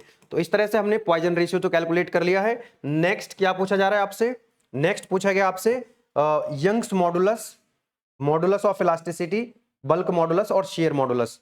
तो आप सभी जान गए हैं। दूसरे वाला अभी जैसे हम लास्ट क्वेश्चन में सॉल्व किया था, कैपिटल ई क्या होता है, that is stress upon strain. अब स्ट्रेस कहां से आएगा, स्ट्रेस कहां से आएगा, that is force upon area, that is force upon area होता है स्ट्रेस।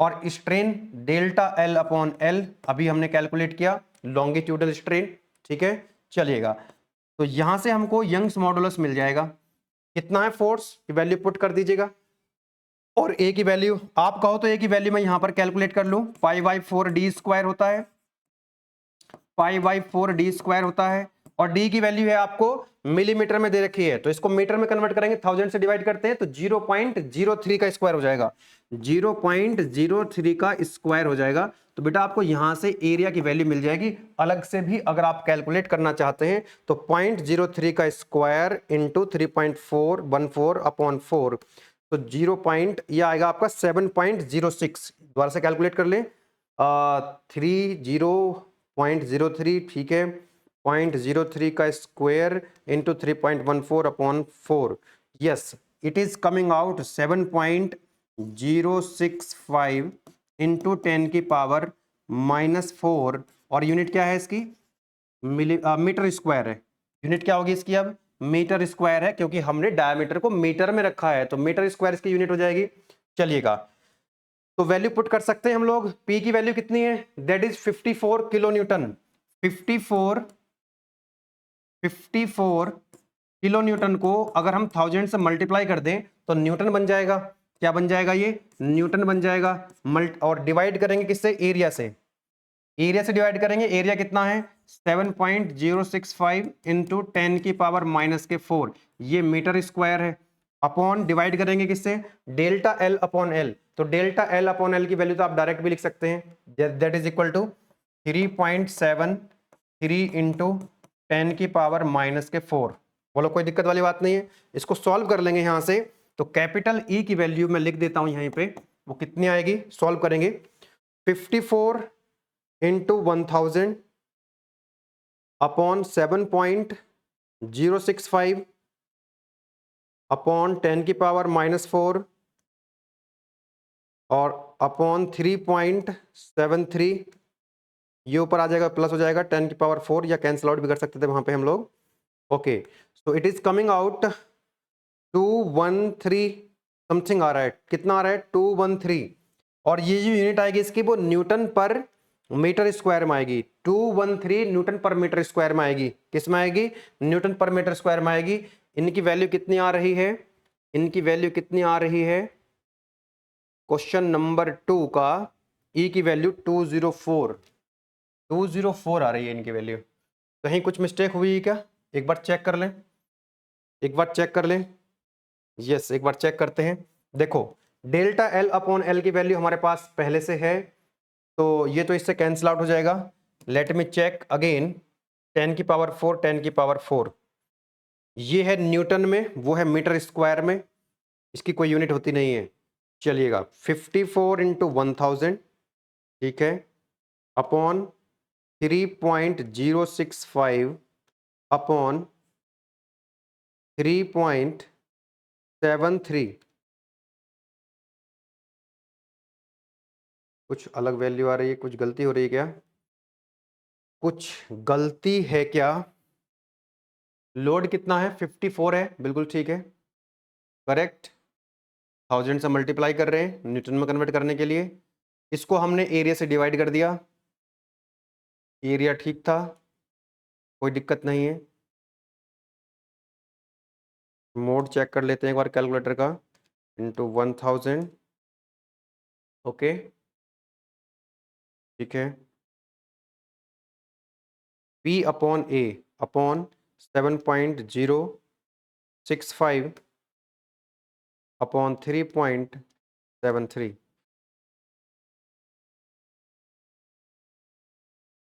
एक अभी भी इनका जो आंसर है दैट इज 204, हमारा 2049। अभी एक डिजिट में कहीं गड़बड़ हो रही है। आप लोग एक बार चेक करके अपना आंसर देखें कितना आ रहा है। एक बार मैं इसको जो देख लेते हैं, क्या हमारा एरिया सही था? 7.065, देख लेते हैं 3.14 पाई बाई 4 इंटू 0.03 का स्क्वायर, 0.03 आएगा, 0.03 आएगा, बिल्कुल सही है। एरिया तो हमारा ठीक आ रहा है, एरिया हमारा ठीक आ रहा है, ये भी हमारी वैल्यू ठीक ठीक है। इसको भी चेक कर लेते हैं एक बार, 0.112 अपॉन 300, 3.73, ये भी बिल्कुल ठीक है। कहाँ गड़बड़ है फिर? सब कुछ तो ठीक ही है। 54 इंटू 1000 बाई 7.065 अपॉन 3.73, 3.73, एक डिजिट एक्स्ट्रा आ रही है। 54 इंटू 1000, क्यों आंसर नहीं आ रहा है इसका ठीक से? 54 न्यूटन पर मीटर स्क्वायर में आएगा ना अपना, न्यूटन पर मीटर स्क्वायर।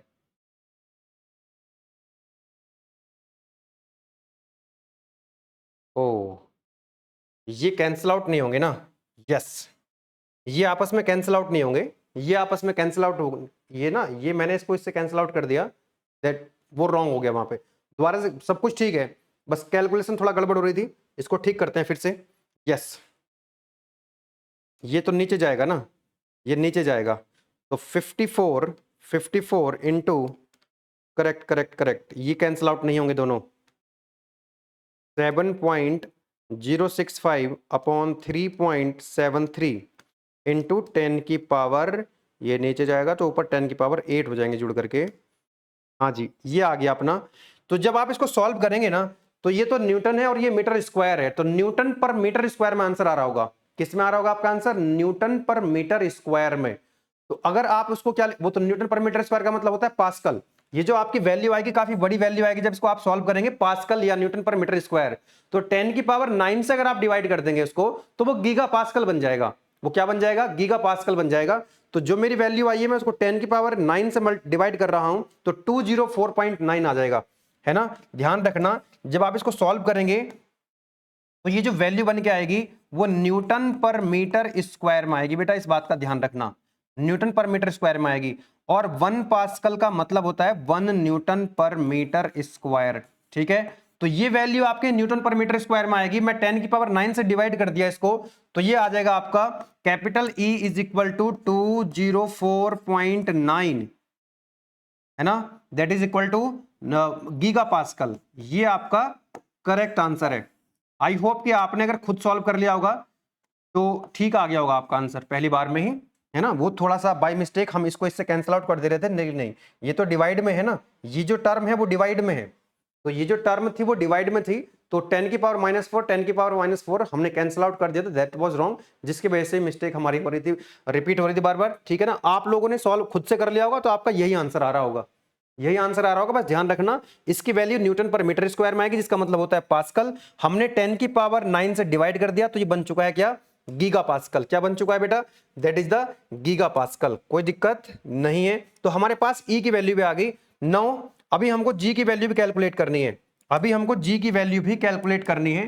तो उसके लिए क्या करना है, हमको कैलकुलेट करना है थर्ड वाले पार्ट में जी कितना होगा। तो हम सभी जानते हैं capital E is equal to 2 times of G, 1 plus के म्यू होता है। कैपिटल ई की वैल्यू हमने रखी 204.9, क्योंकि अभी तो हमारे पास ये वैल्यू आई थी ना कैपिटल ई की 204.9, तो 204.9 इज इक्वल टू 2 इंटू जी। जी की वैल्यू कैलकुलेट करेंगे, 1 प्लस म्यू की वैल्यू हम ऑलरेडी कैलकुलेट कर चुके हैं। म्यू की वैल्यू कितनी आई थी, 0.327, 0.327। ओके, तो यहां से आपको कैपिटल जी की वैल्यू मिल जाएगी। और कितनी आ जाएगी, ये आ जाएगी आपकी 1.327। इसको सॉल्व कर लेंगे तो 77.2 आ रही है ना, 77.2 यूनिट क्या होगी इसकी, कि जो आपने ये देखो म्यू की कोई यूनिट होती नहीं है, तो जो ई की यूनिट है वह जी की यूनिट भी होगी। तो ई की यूनिट क्या थी आपकी, गीगा पास्कल थी, तो ये भी गीगा पास्कल में आएगा। ये भी किस में आएगा बेटा, गीगा पास्कल में आएगा। तो दैट इज द आंसर। ये आंसर आ चुका है आपका। नेक्स्ट आपसे क्या पूछा गया है, बल्क मॉडुलस। फोर्थ वाले पार्ट में आपसे पूछा गया बल्क मॉडुलस। तो capital E is equal to आपका होता है 3 टाइम्स ऑफ के 1 माइनस के 2 म्यू। कैपिटल ई की वैल्यू आपको पता है 204.9 इक्वल टू 3 के की वैल्यू आपको यहां से कैलकुलेट करनी है, 1 माइनस के 2 म्यू। म्यू की वैल्यू कितनी है, 0.327। इसको सॉल्व करेंगे तो आपको यहां से कैपिटल के की वैल्यू मिल जाएगी। तो 204.9 अपॉन 3 और अपॉन में आ जाएगा 1 माइनस, या इसको ऐसे करें, इसको हम पहले सॉल्व कर लें, 1 माइनस 2 इंटू 0.327, ओके, इंटू 3, ठीक है, 204.9 अपॉन आंसर।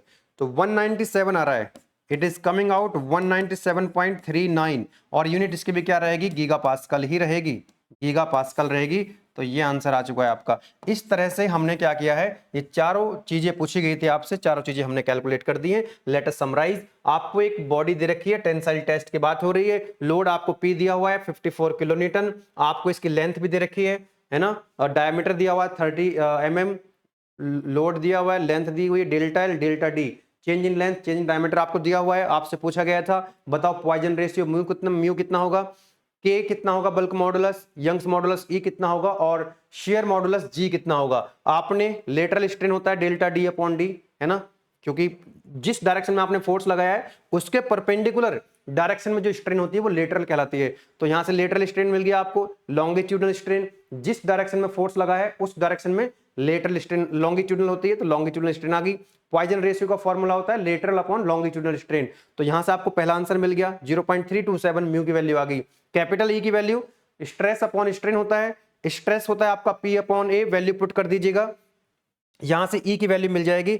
इसी तरह से फिर आपके पास ये रिलेशन होता है, इलास्टिक कांस्टेंट्स के डेरिवेशन है, जो आपको ये फॉर्मूला याद रखने चाहिए। जी की वैल्यू आ गई, इसी तरह से यहां पर के की वैल्यू आपको मिल जाएगी। आप अगर चाहें तो इन चीजों को, जो आपसे चीजें पूछी गई थी उनको लास्ट में जाकर के जब आपका क्वेश्चन पूरा सॉल्व हो जाए, तो आप चाहो तो एक बॉक्स में अगर बंद कर दोगे ना सभी आंसर को एक बॉक्स के अंदर, तो और अच्छा लगेगा उसको एग्जामिनर को, नंबर आपके और अच्छे मतलब मैक्सिमम ही मिल सकते हैं, हालांकि उससे ज्यादा नहीं मिलेंगे। लेकिन जो आपका वे ऑफ रिप्रेजेंटेशन अच्छा होता है, तो बाकी जो क्वेश्चन, मान लीजिए एक क्वेश्चन आपने बहुत अच्छे से कर दिया, न्यूमेरिकल का आपका आंसर भी ठीक है और बहुत अच्छे से आपने उसको ऐसा लिख भी दिया है बढ़िया से शानदार तरीके से, एवरी स्टेप आपने लिखा हुआ, हर एक स्टेप पे आपने लिखा हुआ है। अब मान लो थ्योरेटिकल क्वेश्चन है, तो थ्योरेटिकल क्वेश्चन आपने लिखा तो है लेकिन थोड़ा इधर उधर कर दिया है, जो आप करते ही हो, है ना, तो वहां पर उसका एडवांटेज मिल जाता है। कुछ क्वेश्चंस अगर आपने बहुत अच्छे से कर रखे हैं, तो बाकी जो क्वेश्चंस हैं आपने लिखे तो है, अटेम्प्ट तो करा है थ्योरेटिकल क्वेश्चन में, तो वहां पर उसका एडवांटेज मिलता है। ठीक है ना, तो मैं एक काम करता हूं, इसको एक बॉक्स में हर एक वैल्यू को लिख देता हूं। तो म्यू की वैल्यू कितनी आई थी बेटा, दैट वाज 0.327, 0.327। कैपिटल ई की वैल्यू कितनी मिली थी हमको, that is 204.9 giga pascal. And third one हमने बताया आपको कि जी की वैल्यू कितनी है, share modulus, that was 77.2 giga pascal, है ना। आप खुद भी कैलकुलेशन करें। और की के की वैल्यू कितनी थी, 197.39 गीगा पास्कल। एक बार इसको भी चेक कर लें, इतना ही आना चाहिए। इतना ही आना चाहिए, ठीक है ना। तो इसको बॉक्स में बंद कर देंगे, इसको हम कर देंगे बॉक्स में बंद, तो ये हमारे आंसर आ गए, ये आंसर आ गए। तो एग्जामिनर क्या होगा, क्योंकि बॉक्स के अंदर देख लेगा, अगर आपके आंसर ठीक है तो पूरा क्वेश्चन चेक करने की जरूरत नहीं है, मतलब उसको आसानी हो जाएगी। मतलब जो आपने कैलकुलेशन करी, अगर आपका कॉन्फिडेंस है कि मेरे आंसर जो ठीक है, तो आप उनको बॉक्स में हाईलाइट कर दीजिएगा, ठीक है, तो एक अच्छा इंप्रेशन जाता है। चलिए आगे बढ़ सकते हैं अब हम लोग। एक चीज और आप ध्यान रखिएगा, जब आप न्यूमेरिकल सॉल्व करें तो आपको ये पता होना चाहिए, कॉमन ऑब्जर्वेशन आपके पास होना चाहिए कि जो अब आप म्यू की वैल्यू जब कैलकुलेट कर रहे हैं, तो म्यू की वैल्यू अगर 0.5 से कम आ रही है और 0 से ज्यादा आ रही है, इसका मतलब वो वैल्यू आपकी ठीक होने की संभावना है। एक चीज और आप ऑब्जर्व कर सकते हैं यहां पर कि भाई सबसे ज्यादा ई जी और के, ई जी और के, यहां पर जो वैल्यू हम लिख रहे हैं ई जी और के, ये, तो आप मुझे बताइएगा यंग्स मॉडुलस, शेयर मॉडुलस और बल्क मॉडुलस सबसे ज्यादा कौन है इसमें, कैपिटल ई। तो इन जनरल हम ये कह सकते हैं कैपिटल ई की वैल्यू ज्यादा होती है। उसके बाद क्या वैल्यू है आपकी, दैट इज के, है ना, ये है आपका 204, ये आपका 197 है। उसके बाद जो वैल्यू होगी के की, और सबसे कम वैल्यू किसकी है, कैपिटल जी की। तो ये भी एक ऑब्जर्वेशन है, अगर आप सॉल्व कर रहे हो, आपसे ये चीजें पूछी गई है, ई जी और के, आपके जो आंसर आ रहे हैं, एक ई की वैल्यू सबसे ज्यादा आ रही है, उसके बाद जी की, उसके बाद के की, उसके बाद लास्ट में जी की वैल्यू आ रही है, ऐसा कुछ अगर है, अगर ऐसी कुछ वैल्यू आपकी आ रही है, इसका मतलब आपका कॉन्फिडेंस वहां बढ़ जाना चाहिए कि हाँ हमारी वैल्यू जो है, अब मान लीजिए किसी का जी की वैल्यू ज्यादा आ गई है, ई की वैल्यू कम आ गई है, इसका मतलब कहीं तो गलती हुई है, इसका मतलब कहीं तो गलती हुई है। तो एक ऑब्जर्वेशन है, ऐसा होता है कि कैपिटल ई की वैल्यू सबसे ज्यादा होती है, उसके बाद के की, उसके बाद जी की, अगर हम इन तीनों को कंपेयर करें आपस में तो, ठीक है। चलिएगा, let us move to the next question. आप स्क्रीनशॉट लेना चाहें तो स्क्रीनशॉट ले सकते हैं। चलिएगा आगे बढ़ते हैं। नेक्स्ट क्वेश्चन, ये तो क्वेश्चन अभी पूछा गया आपसे 2023-24 एकेटी वाले जो स्टूडेंट्स हैं, ई ऑड सैम के अंदर ये क्वेश्चन पूछा गया। अभी जो आप एग्जाम देके, जो स्टूडेंट्स ने अभी एग्जाम सैम 1 का एग्जाम देके सैम 2 में आए होंगे अभी, तो वो सैम 1 के अंदर ये क्वेश्चन पूछा गया था। चलिए देखते हैं क्या कह रहा है क्वेश्चन के अंदर, क्या बोल रहा है क्वेश्चन के अंदर। अ मेटेलिक वायर, एक मेटेलिक वायर है जिसका y आपको दिया हुआ है 20 इंटू 10 की power 10 Newton per metre square, और सिग्मा की वैल्यू 0.26 दे रखी है। पूरी दुनिया सिग्मा से स्ट्रेस को लिखती है, भाई साहब ने यहां पर 0.26 सिग्मा लिख दिया है। अब सिग्मा से हम क्या लिखते हैं आज तक, स्ट्रेस। हजारों बुक में आपको मिल जाएगा स्ट्रेस लिखा हुआ, भाई साहब ने नींद में पेपर बनाया, पता नहीं कहां से क्वेश्चन उठा के रख दिया है। अरे म्यू से लिखते, म्यू से हम सिग्मा को लिखते हैं, है ना, पूरी दुनिया लिखती है म्यू को, म्यू से क्या लिखती है, पॉइजन रेशियो को हम म्यू से लिखते हैं, या फिर कई लोग न्यू से भी लिख देते हैं, चलो ठीक है यहां तक भी अच्छा था। कई लोग 1/m से लिखते हैं, बस यही नोटेशन से इनके। ये सिग्मा से स्ट्रेस को लिखती पूरी दुनिया, इन्होंने अब यहां को क्या लिख दिया है, सिग्मा का मतलब यहां पर क्या लिख दिया, 0.26 जो है, 0.26 क्या है, तो म्यू है, पॉइजन रेशियो है, ठीक है ना। तो वैल्यू लिख लेते हैं, चलिएगा साथ के साथ वैल्यू लिख लेते हैं। अब यहां पर गामा लिख, यंग्स मॉडुलस है ना, यंग्स मॉडुलस वाई से स्टार्ट होता है, इसलिए वाई लिख दिया इन्होंने, कोई बात नहीं, हम लिख लेते हैं इसको अपने हिसाब से। हम लिख लेते हैं, हम कैपिटल ई से लिखते हैं यंग्स मॉडुलस को, तो यहां पर कैपिटल वाई से लिखा हुआ है, कोई दिक्कत वाली बात नहीं है, 20 इंटू 10 की पावर 10। लेकिन फर्स्ट ईयर के बच्चे के हिसाब से भाई इतने नोटेशन थोड़ी ना उसको पता होते हैं, तो थोड़ा सीधा सीधा क्वेश्चन देना चाहिए। क्वेश्चन तो सीधा है, कोई दिक्कत नहीं है, बट थोड़ा सा नोटेशंस जो है वो बिना बात के कंफ्यूज कर दिया। यहाँ पे सिग्मा से स्ट्रेस को लिखते हैं, ठीक है ना। तो ये आपको ई की वैल्यू दे रखी है basically Newton per metre square, और आपको म्यू की वैल्यू दे रखी है यहाँ पे, दैट इज 0.26। लेंथ दे रखी है 3 मीटर, लेंथ कितनी दे रखी है, that is equal to 3 metre. इसको आपने क्या कर सकते हैं, 1000 से मल्टीप्लाई कर सकते हैं, और ये आपको 3000 मिलीमीटर हो जाएगा। आगे बढ़ सकते हैं, तो डायमीटर कितना दे रखा है, 0.01 सेंटीमीटर। डायमीटर की वैल्यू दे रखी है 0.1 सेंटीमीटर। 0.1 सेंटीमीटर का मतलब है 0.001 मीटर। अरे 1 मीटर में कितने होते हैं, 100 सेंटीमीटर होते हैं। 1 metre is equal to 100 centimetre. तो ये आपको सेंटीमीटर में 100 से डिवाइड करोगे तो 0.001 मीटर आ जाएगा, ठीक है ना, ये तो पता ही है आपको। आगे चलते हैं, क्या बोल रहा है, stretch by a load of 10 kg। 10 kg से एक तार है, एक वायर है, एक वायर है, इस तरह से एक वायर है बेटा, एक वायर है लाइक दिस, एक वायर है ना, स्ट्रेच कर दिया इसको, यानी इस तरह से इस पे क्या कर दिया हमने, फोर्स लगा दी। ओफो ओफो ओफो, चलिएगा ठीक है ना, इस तरह से हमने क्या करा, इसको स्ट्रेच कर दिया फोर्स लगा करके, लाइक दिस। ओके, तो हमने फोर्स को लिखते हैं पी से, फोर्स को लिखते हैं पी से। अब जब इसको स्ट्रेच करेंगे ना, तो इसकी लेंथ तो बढ़ेगी, लेकिन इसका डायमीटर तो डिक्रीज होगा ना। तार को, ये मान लीजिए कोई वायर है, इसको ऐसा खींच देंगे तो इसकी लेंथ तो इंक्रीज हो जाएगी लेकिन इसका डायमीटर डिक्रीज हो जाएगा। तो वही क्वेश्चन के अंदर पूछा गया, बताओ कितना डायमीटर इसका डिक्रीज हो जाएगा, कितना डायमीटर डिक्रीज हो जाएगा। तो स्ट्रेच करा इसको बाय लोड 10 किलो न्यूटन। कितना है? 10 किलो न्यूटन। तो आपको यहां पर लोड पता होना चाहिए, पी क्या होगा, पी जो होगा वो होगा हमारा 10 केजी, या पी या फोर्स लिख सकते हैं। फोर्स कितना होगा, फोर्स हो जाएगा आपका F that is equal to mg। तो m कितना है यहाँ पर 10 kg है और g की वैल्यू होती है 9.8 सब जानते हैं। तो आपको क्या p की वैल्यू मिल जाएगी 98 न्यूटन। अरे बोलो यस और नो, 98 न्यूटन। यहां पर इन्होंने जो है मास दे दिया है केजी, हमको चाहिए न्यूटन, हमको चाहिए फोर्स न्यूटन में या किलो न्यूटन में, कोई बात नहीं, ये इसने केजी दे दिया। फोर्स कितना होता है mg, भाई पी से हम फोर्स को लिखते हैं, पी मतलब एफ फोर्स, और फोर्स कितना होता है एम इंटू जी। एम कितना है 10 kg, जी की वैल्यू पूरी दुनिया जानती है, आप जानते हैं, पता नहीं आप बचपन से पढ़ते आ रहे होंगे इसको। तो 98 न्यूटन, तो इसका मतलब हमारे पास फोर्स भी है, हमारे पास क्या है, हमारे पास ई है, हमारे पास म्यू है, एल है, हमारे पास डी डायमीटर है, पी फोर्स है जो हमारे पास। आगे पूछ रहा है चेंज इन डायमीटर आपको बताना है ना। क्या पूछ रहा है आपसे, डिक्रीज इन डायमीटर, क्योंकि डायमीटर तो डिक्रीज होगा ना इसका। तो बताओ टू फाइंड, लिखेंगे to find change in diameter delta D. तो डेल्टा डी की वैल्यू आपको कैलकुलेट करनी है, डेल्टा डी की वैल्यू आपको कैलकुलेट करनी है। चलिए जल्दी से कैलकुलेट कर देते हैं, what is the value of delta D. Delta D की वैल्यू कैलकुलेट करें तो देखो जरा यहां पर हमारे पास क्या है, पॉइजन रेशियो है म्यू, और पॉइजन रेशियो कितना होगा आपका delta D upon delta L upon L. पिछले क्वेश्चन में हमने एक फॉर्मूला यूज किया, delta D upon D delta L upon L, बोले तो lateral strain upon longitudinal strain. अगर इस फॉर्मूले को हम यूज करना चाहें और हमको फाइंड आउट क्या करना है बेटा, delta D decrease in diameter, तो इस फॉर्मूले में अगर आप ध्यान से देख पाओ हमको डेल्टा डी तो कैलकुलेट करना है, ये तो हमको कैलकुलेट करना है। क्या डायमीटर हमारे पास है, yes diameter is given that is 0.001 metre, कोई दिक्कत वाली बात नहीं है, ये हमारे पास है। क्या हमारे पास लेंथ है इसकी, length, yes length is given to you that is 3 metre. अरे लेंथ भी गिवन है, कितनी है, लेंथ भी गिवन है आपके पास, कितनी है, दैट इज 3 मीटर, ये भी पता है आपको, ये भी आपको पता है।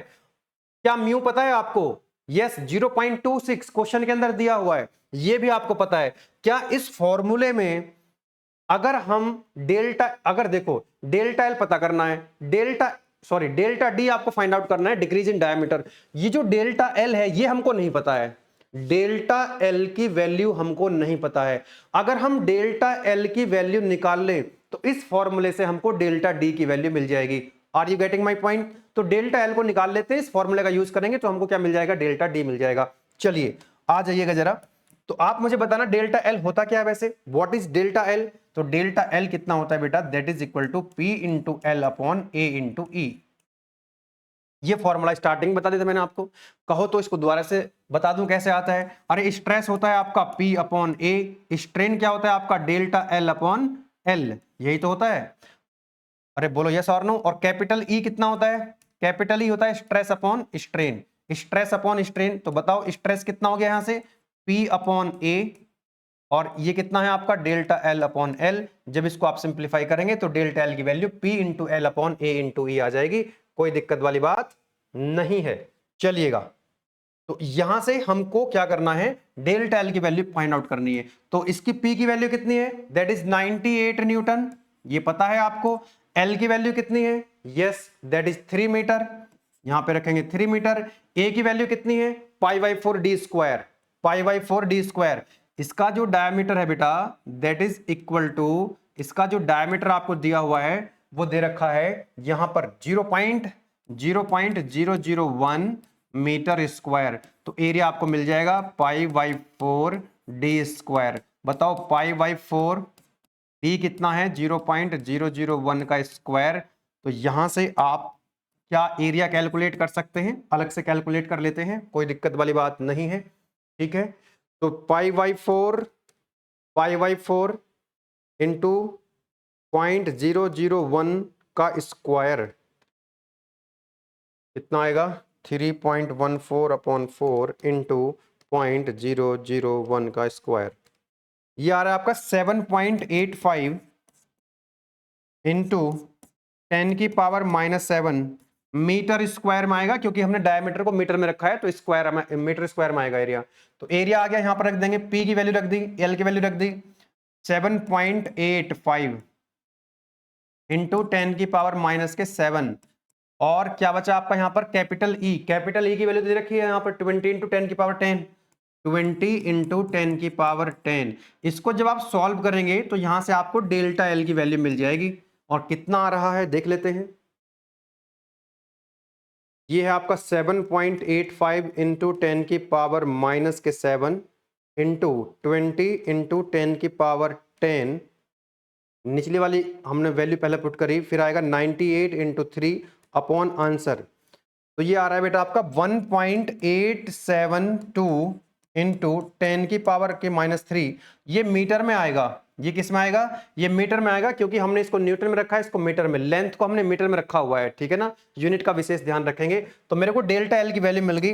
अब उस फॉर्मूले को लिखते हैं हम लोग कि म्यू क्या होता है, that is equal to lateral strain upon longitudinal strain, सब जानते हैं। तो delta D upon delta L upon L, बस कुछ नहीं करना है आपको। अब आपके पास सभी वैल्यूज हैं, बट डेल्टा डी की वैल्यू नहीं है, इसको सॉल्व कर लेंगे। तो म्यू की वैल्यू कितनी है, 0.26 वैल्यू गिवन थी क्वेश्चन के अंदर, that is equal to delta D की वैल्यू हमको कैलकुलेट करनी है। डी की वैल्यू कितनी है, D is given to you 0.001 upon delta L upon L. Delta L की वैल्यू कितनी आई, अभी कैलकुलेट करी, 1.872 इंटू 10⁻⁻3 अपॉन एल। एल कितना है, दैट इज 3 मीटर।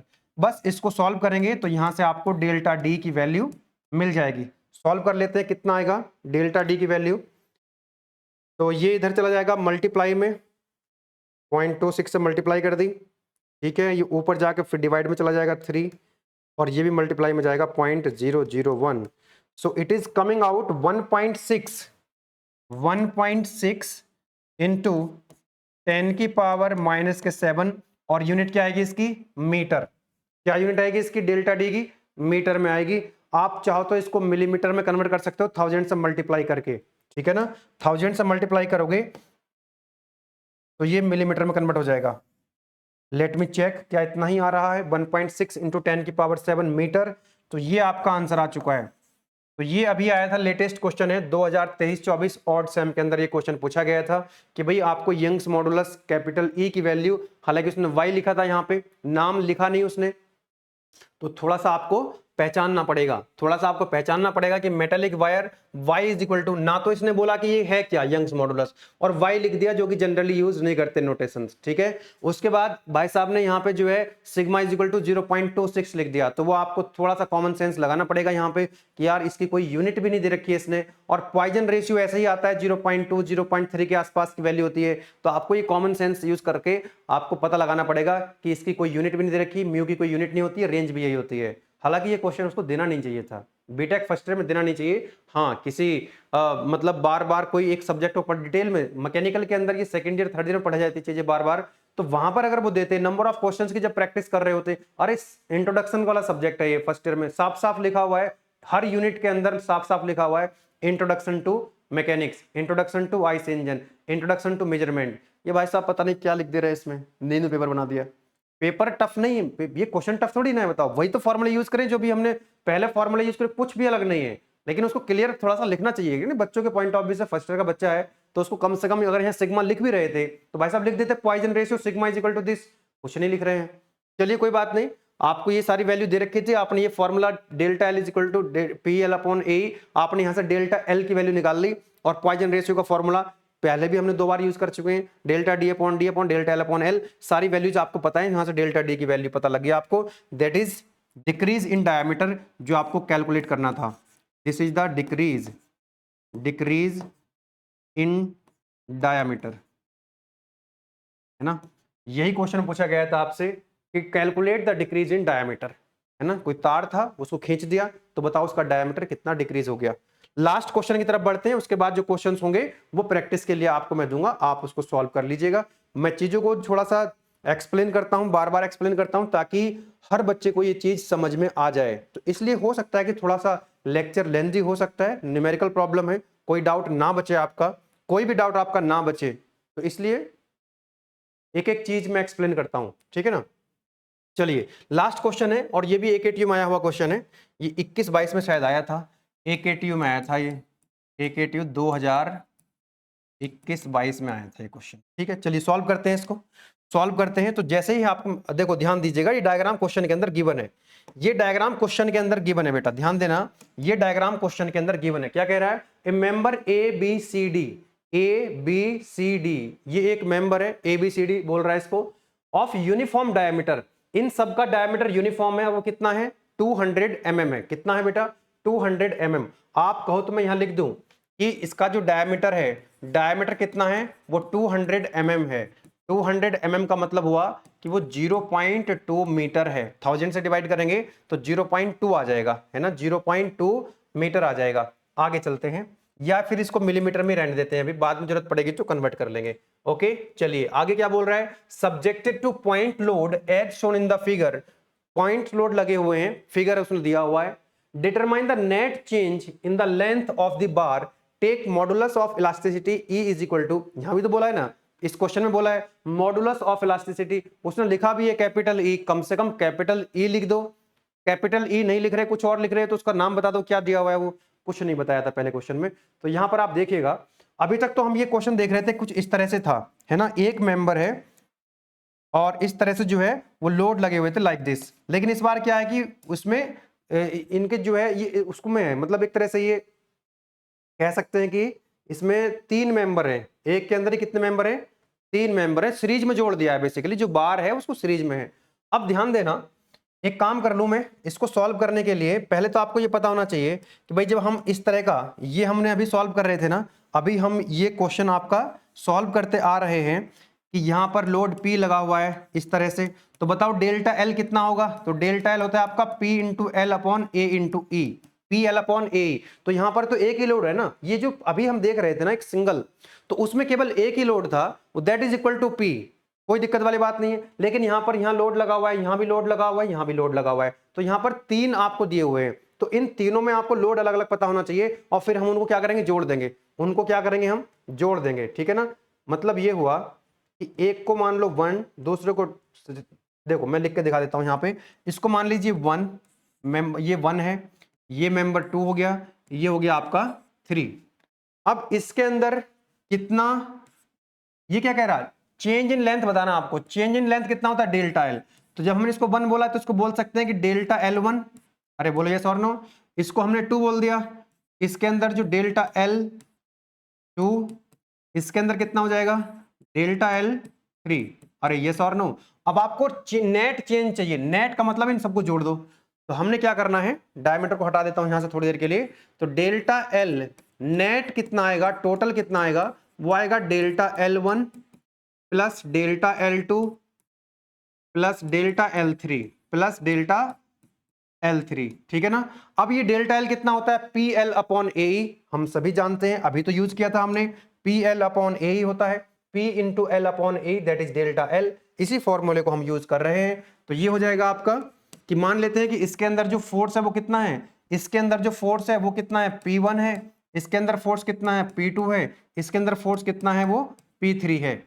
इसका एरिया सबका सेम ही है ना, यंग्स मॉडुलस भी सेम रहने वाला है। तो मैं एक बार लिख देता हूं कि P1 L1 upon A1 E1, यही होगा ना, plus P2 L2 upon A2 E2, plus आसान क्वेश्चन है, मुश्किल नहीं है, P3 L3 upon A3 E3, यही होगा।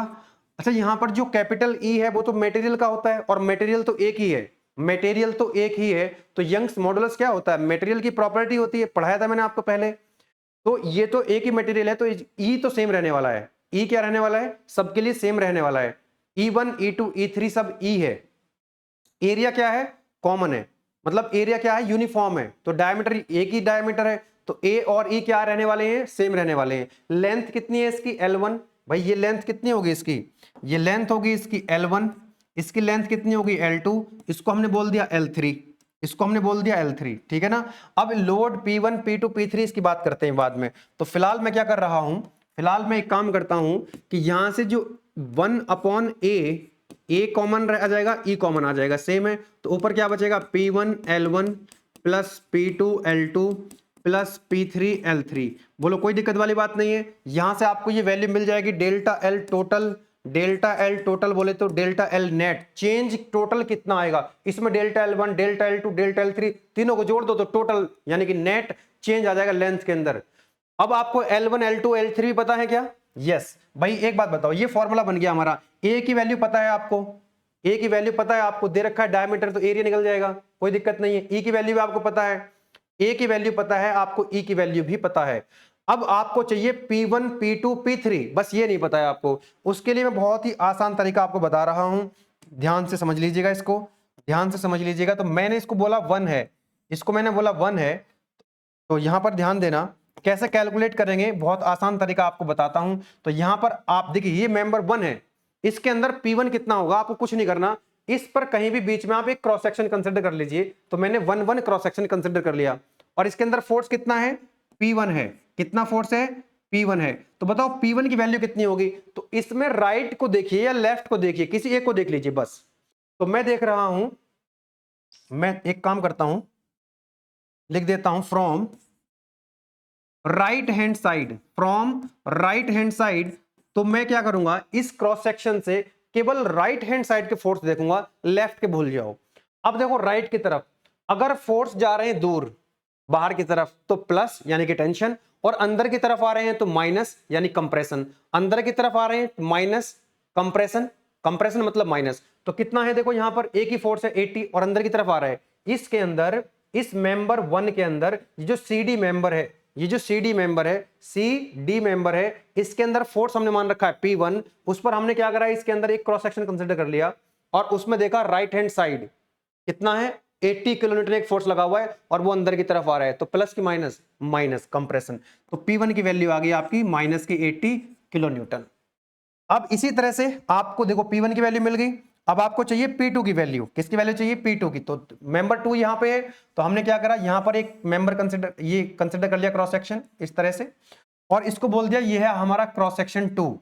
तो बताओ यहां पर जो P2 है वो कितना आएगा। तो यहां पर आप देखो राइट में देखो, राइट में देखो जरा, फ्रॉम राइट हैंड साइड लिख दें यहां पे, फ्रॉम राइट हैंड साइड। तो P2 की वैल्यू कितनी होगी, तो इसके राइट हैंड साइड में दो फोर्स हैं, एक तो 80 किलोन्यूटन अंदर की तरफ आ रहा है तो प्लस या माइनस, माइनस अंदर की तरफ आ रहा है, कंप्रेशन।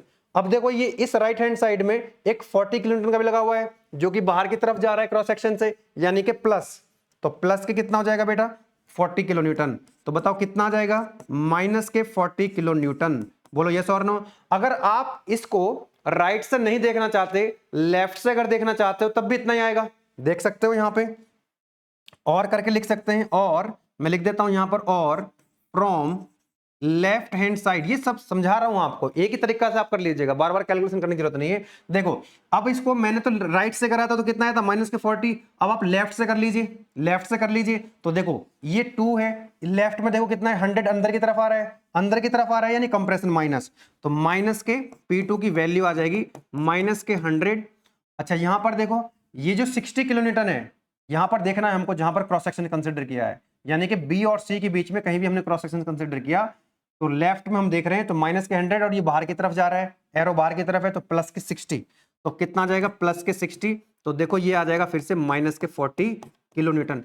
राइट से हमने देखा था, राइट में हमने देखा CD के अंदर सेम माइनस के 80 प्लस के 40 कितना आ रहा है, माइनस के 40। तो आप लेफ्ट से देख लो या राइट से देख लो, सेम आंसर आने वाला है, ठीक है ना, ये सेम आंसर आने वाला। इसी तरह से यहां पर हम देख रहे हैं ये क्रॉस सेक्शन हमारा 3 मान रख, ये 3 क्रॉस, यहां पर हमने जो मेंबर 3 है इसके अंदर फोर्स कितना होगा, तो हम लिखेंगे यहां पर फ्रॉम, मैं इसको लिख ले रहा हूं लेफ्ट हैंड साइड। आप लेफ्ट से लिखो या राइट से लिखो, राइट से भी चेक कर लेना, लेफ्ट से मैं लिख दे रहा हूं।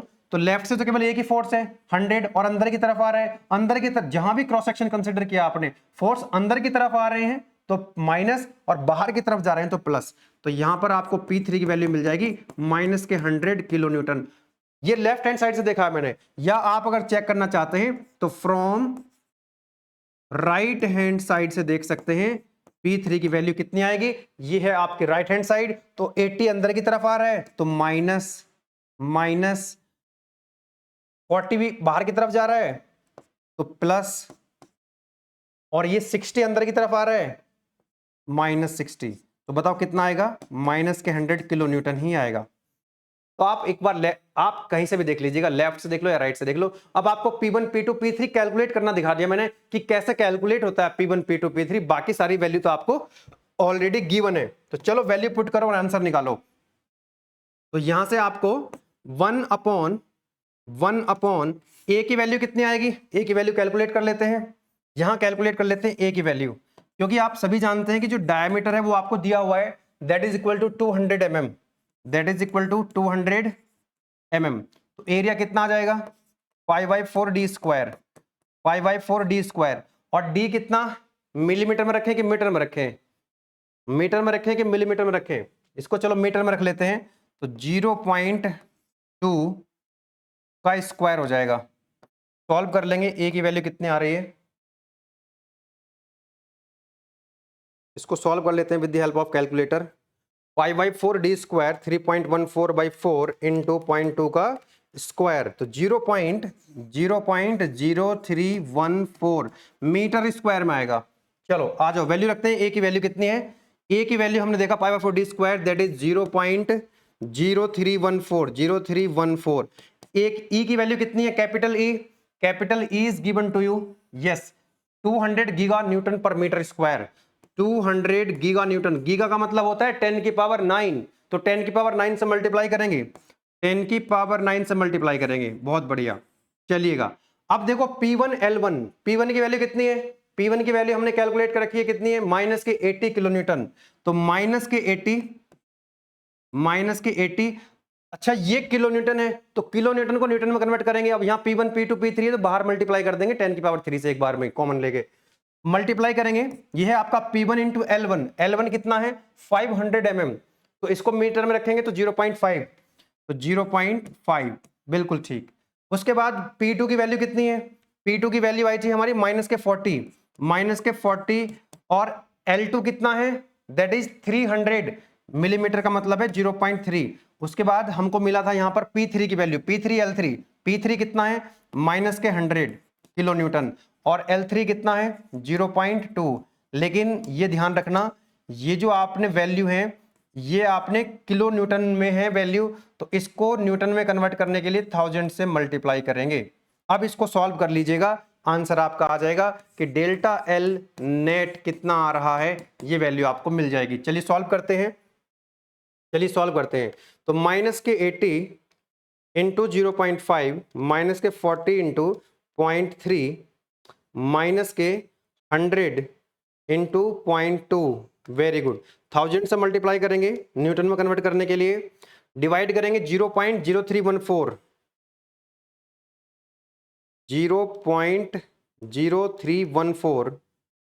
200 से डिवाइड करेंगे और डिवाइड करेंगे 10 की पावर 9 से, तो it is coming out 1 point, minus में आ रही वैल्यू, माइनस के 1.146 इंटू 10 की पावर माइनस के 5, और ये आएगी मीटर में, क्योंकि हमने ऐसा यूनिट यूज करी है। इसमें आप 1000 से मल्टीप्लाई कर दोगे फिर से, तो ये आ जाएगी आपकी मिलीमीटर में, है ना। तो यहां से आपको delta L net change in the length that is coming out minus के 0.01146 mm, यही आपका आंसर होगा, यही आपका फाइनल आंसर है, डेल्टा एल आपने निकाल लिया है। ठीक है जी। अब ये जो माइनस का साइन आ रहा है इसमें, ये जो माइनस का साइन आ रहा है, माइनस का जो साइन है वो इंडिकेट कर रहा है कि ये डिक्रीज हुई है लेंथ इसकी, ये कॉन्ट्रैक्ट हुआ है। माइनस का जो साइन है ना, ये जो माइनस का साइन है, नेगेटिव साइन, क्या इंडिकेट कर रहा है, ये इंडिकेट कर रहा है decrease in length, total length decrease हुई है, टोटल लेंथ डिक्रीज हुई है मतलब कॉन्ट्रैक्शन हुआ है, कॉन्ट्रैक्शन हुआ है, लेंथ इसकी ओवरऑल लेंथ कम हुई है, क्योंकि कंप्रेशन फोर्स थे इसके अंदर। हमने देखा कि माइनस में आ रहे थे सभी फोर्सेस, तो कंप्रेशन में थे। तो इस तरह से ये डायग्राम आपको दिया हुआ था, फॉर्मूला ये आपने लगा दिया यहाँ पर, बस आपको कुछ अगर इसमें देखना था तो ये चेक करना था कि कौन से मेंबर में कितना फोर्स है, वो मैंने आपको बता दिया है। और इस तरह के क्वेश्चंस हालांकि गेट में बहुत सारे आते हैं, mechanical second year third year के लिए, है ना, तो वहां पर हम फोर्स को बहुत इजीली P1 P2 P3 कैसे कैलकुलेट करते हैं, बहुत इजीली हमको ये चीजें पता लग जाती है। ठीक है ना। तो मेरे ख्याल से 4 क्वेश्चंस मैंने आपको करा दिए हैं। समय इसलिए मैंने लिया क्योंकि एक-एक चीज को मैंने एक्सप्लेन किया है, बहुत ही बेसिक तरीके से आपको समझाने का प्रयास किया ताकि आपके क्वेश्चन को करते समय किसी तरह कोई डाउट ना रहे। ध्यान रखना है जब आप न्यूमेरिकल सॉल्व करेंगे तो सबसे पहले कोशिश करें एक बार क्वेश्चन को रीड कर लें, डायग्राम बनाएं, गिवन डेटा को लिखें, क्या दे रखा है आपको क्वेश्चन के अंदर, फिर क्या फाइंड आउट करना है उसको लिखें, फिर आप देखें कि हम उस चीज को फाइंड आउट अगर करना चाहते हैं तो कौन सा फॉर्मूला, कौन सा इक्वेशन लगा सकते हैं, व्हाट इज द कॉन्सेप्ट, कौन सा कॉन्सेप्ट हमको यूज करना चाहिए। ठीक है ना। तो आप लोग ये जो क्वेश्चंस मैंने दिए हैं, है ना, सिमिलर टाइप के क्वेश्चंस हैं, सिमिलर टाइप के क्वेश्चन है, तो इन क्वेश्चंस को आप सॉल्व कीजिएगा घर बैठ करके आराम से। कोई दिक्कत आती है तो मुझे बताइएगा, दिक्कत आनी नहीं चाहिए। इसी टाइप के क्वेश्चंस मैंने आपको कराए हैं। क्रॉस सेक्शन जो है वो सर्कुलर हो सकता है, रेक्टेंगुलर हो सकता है, स्क्वायर क्रॉस सेक्शन होता है, उसकी कोई दिक्कत वाली बात नहीं है। टेंसाइल लोड लगा होगा या कंप्रेसिव लोड लगा होगा, बस इतना ही चीज रहती है। 2-3 क्वेश्चंस एकेटीव एग्जाम में आए हुए थे, वो मैंने आपको करा दिए। ये क्वेश्चंस आप लोग सॉल्व कर लीजिएगा। बाकी जब आप फर्स्ट ईयर के बाद, अभी एक्चुअली होता क्या है, जो फर्स्ट ईयर वाले स्टूडेंट्स हैं, किसी किसी स्टूडेंट को नहीं पता है कि सर हमारा बीटेक फर्स्ट ईयर में तो बढ़िया चल रहा है, एकदम पढ़ाई मजा आ रहा है, एकदम कोई दिक्कत नहीं है, सभी सब्जेक्ट्स हमारे ठीक ठाक चल रहे हैं। क्या हमको बीटेक सेकंड ईयर या बीटेक थर्ड ईयर में भी कोर्सेज मिलेंगे? यस, बीटेक फर्स्ट ईयर के बाद जब सेकंड ईयर में आओगे, थर्ड ईयर में जाओगे, फाइनल ईयर में जाओगे, पूरा बीटेक आपका बहुत शानदार तरीके से कराएंगे, कोई दिक्कत नहीं है। बट साथ ही साथ ये तो एकेडमिक्स हम करा रहे हैं, आपको साथ साथ में क्या करना है, अपनी स्किल डेवलपमेंट पे भी काम करना है, अपने स्किल को भी इंप्रूव करते रहना है लगातार। ठीक है ना, ये तो बहुत जरूरी है, दोनों चीजें जरूरी है। एकेडमिक्स अच्छा होगा तभी ना आप जो है किसी प्लेसमेंट में बैठ पाओगे। एकेडमिक्स यानी कि आपका सीजीपीए, आपका एसजीपीए वो अच्छा होना चाहिए, और उसके साथ साथ आपको स्किल डेवलपमेंट पे भी काम करना चाहिए। एकेटीयू के हिसाब से यूनिट नंबर 1 हमारी कंप्लीट हो गई है, और सबसे बड़ी यूनिट एकेटीयू की यूनिट नंबर 1 थी। बाकी जो यूनिट है बहुत छोटी छोटी यूनिट्स हैं, ठीक है, क्योंकि इसमें डेरिवेशंस हैं, थ्योरी है और न्यूमेरिकल भी हैं। तो जितने भी न्यूमेरिकल आ सकते हैं, जिस टाइप के न्यूमेरिकल्स आते हैं वो हर बार कराते हैं, इस बार भी आपको करा दिए हैं। और बाकी यूनिट नंबर 2 स्टार्ट करते हैं बहुत जल्दी, दैट इज आईसी इंजन, है ना, जिसमें 2 स्ट्रोक 4 स्ट्रोक ये सारी बातें हो रही होंगी। डीजल इंजन, पेट्रोल इंजन, साथ ही साथ इलेक्ट्रिक व्हीकल्स की हम लोग बात करने वाले हैं। और बाकी अगर आपको कंटेंट वास्तव में अच्छा लगता है, यूजफुल कंटेंट है, तो आप अपने कॉलेज मेट्स, अपने जो क्लासमेट्स हैं उनको जरूर बताइएगा। ऐसा बहुत सारे स्टूडेंट्स हैं जिनको अभी नहीं पता है, तो उनको बता दीजिएगा। और मैकेनिकल वाला जो सब्जेक्ट है इसको हम यूट्यूब और एप्लीकेशन दोनों में चलाते हैं। तो आप लोगों से मेरी एक बार फिर से अपील रहेगी, रिक्वेस्ट रहेगी कि जिन स्टूडेंट्स को नहीं पता है उनको आप बता दीजिएगा। गेटवे क्लासेस एप्लीकेशन के अंदर हमारे सभी सब्जेक्ट्स जो है बहुत शानदार तरीके से चल रहे हैं। एक इंपॉर्टेंट चीज यहाँ पर ये है कि बहुत सारे स्टूडेंट्स पूछ रहे होते हैं नोट्स के लिए। तो जैसे कि मैंने आपको बोला था कि यूनिट 1 जब हमारी कंप्लीट हो जाएगी तो नोट्स कंबाइन करके, इन जितने भी लेक्चर्स यूनिट 1 के हुए, इन कंबाइंड नोट्स, एक कंबाइंड पीडीएफ आपको टेलीग्राम चैनल और एप्लीकेशन के अंदर फ्री ऑफ कॉस्ट प्रोवाइड करा दी जाएगी इस सब्जेक्ट की। ठीक है, तो टेलीग्राम चैनल और एप्लीकेशन के जो लिंक हैं वो इस वीडियो के डिस्क्रिप्शन में आपको मिल जाएंगे, या फिर आप टेलीग्राम पे सर्च कर सकते हैं, गेटवे क्लासेस के नाम से मिल जाएगा आपको। एप्लीकेशन प्ले स्टोर पे आपको गेटवे क्लासेस के नाम से मिल जाएगा। मिलते हैं फिर नेक्स्ट वीडियो में, तब तक इस यूनिट नंबर 1 को आप कंप्लीटली रिवाइज कर लीजिए, और कोशिश करूंगा इसका वन शॉट भी आपको प्रोवाइड करा दूं। Thank you.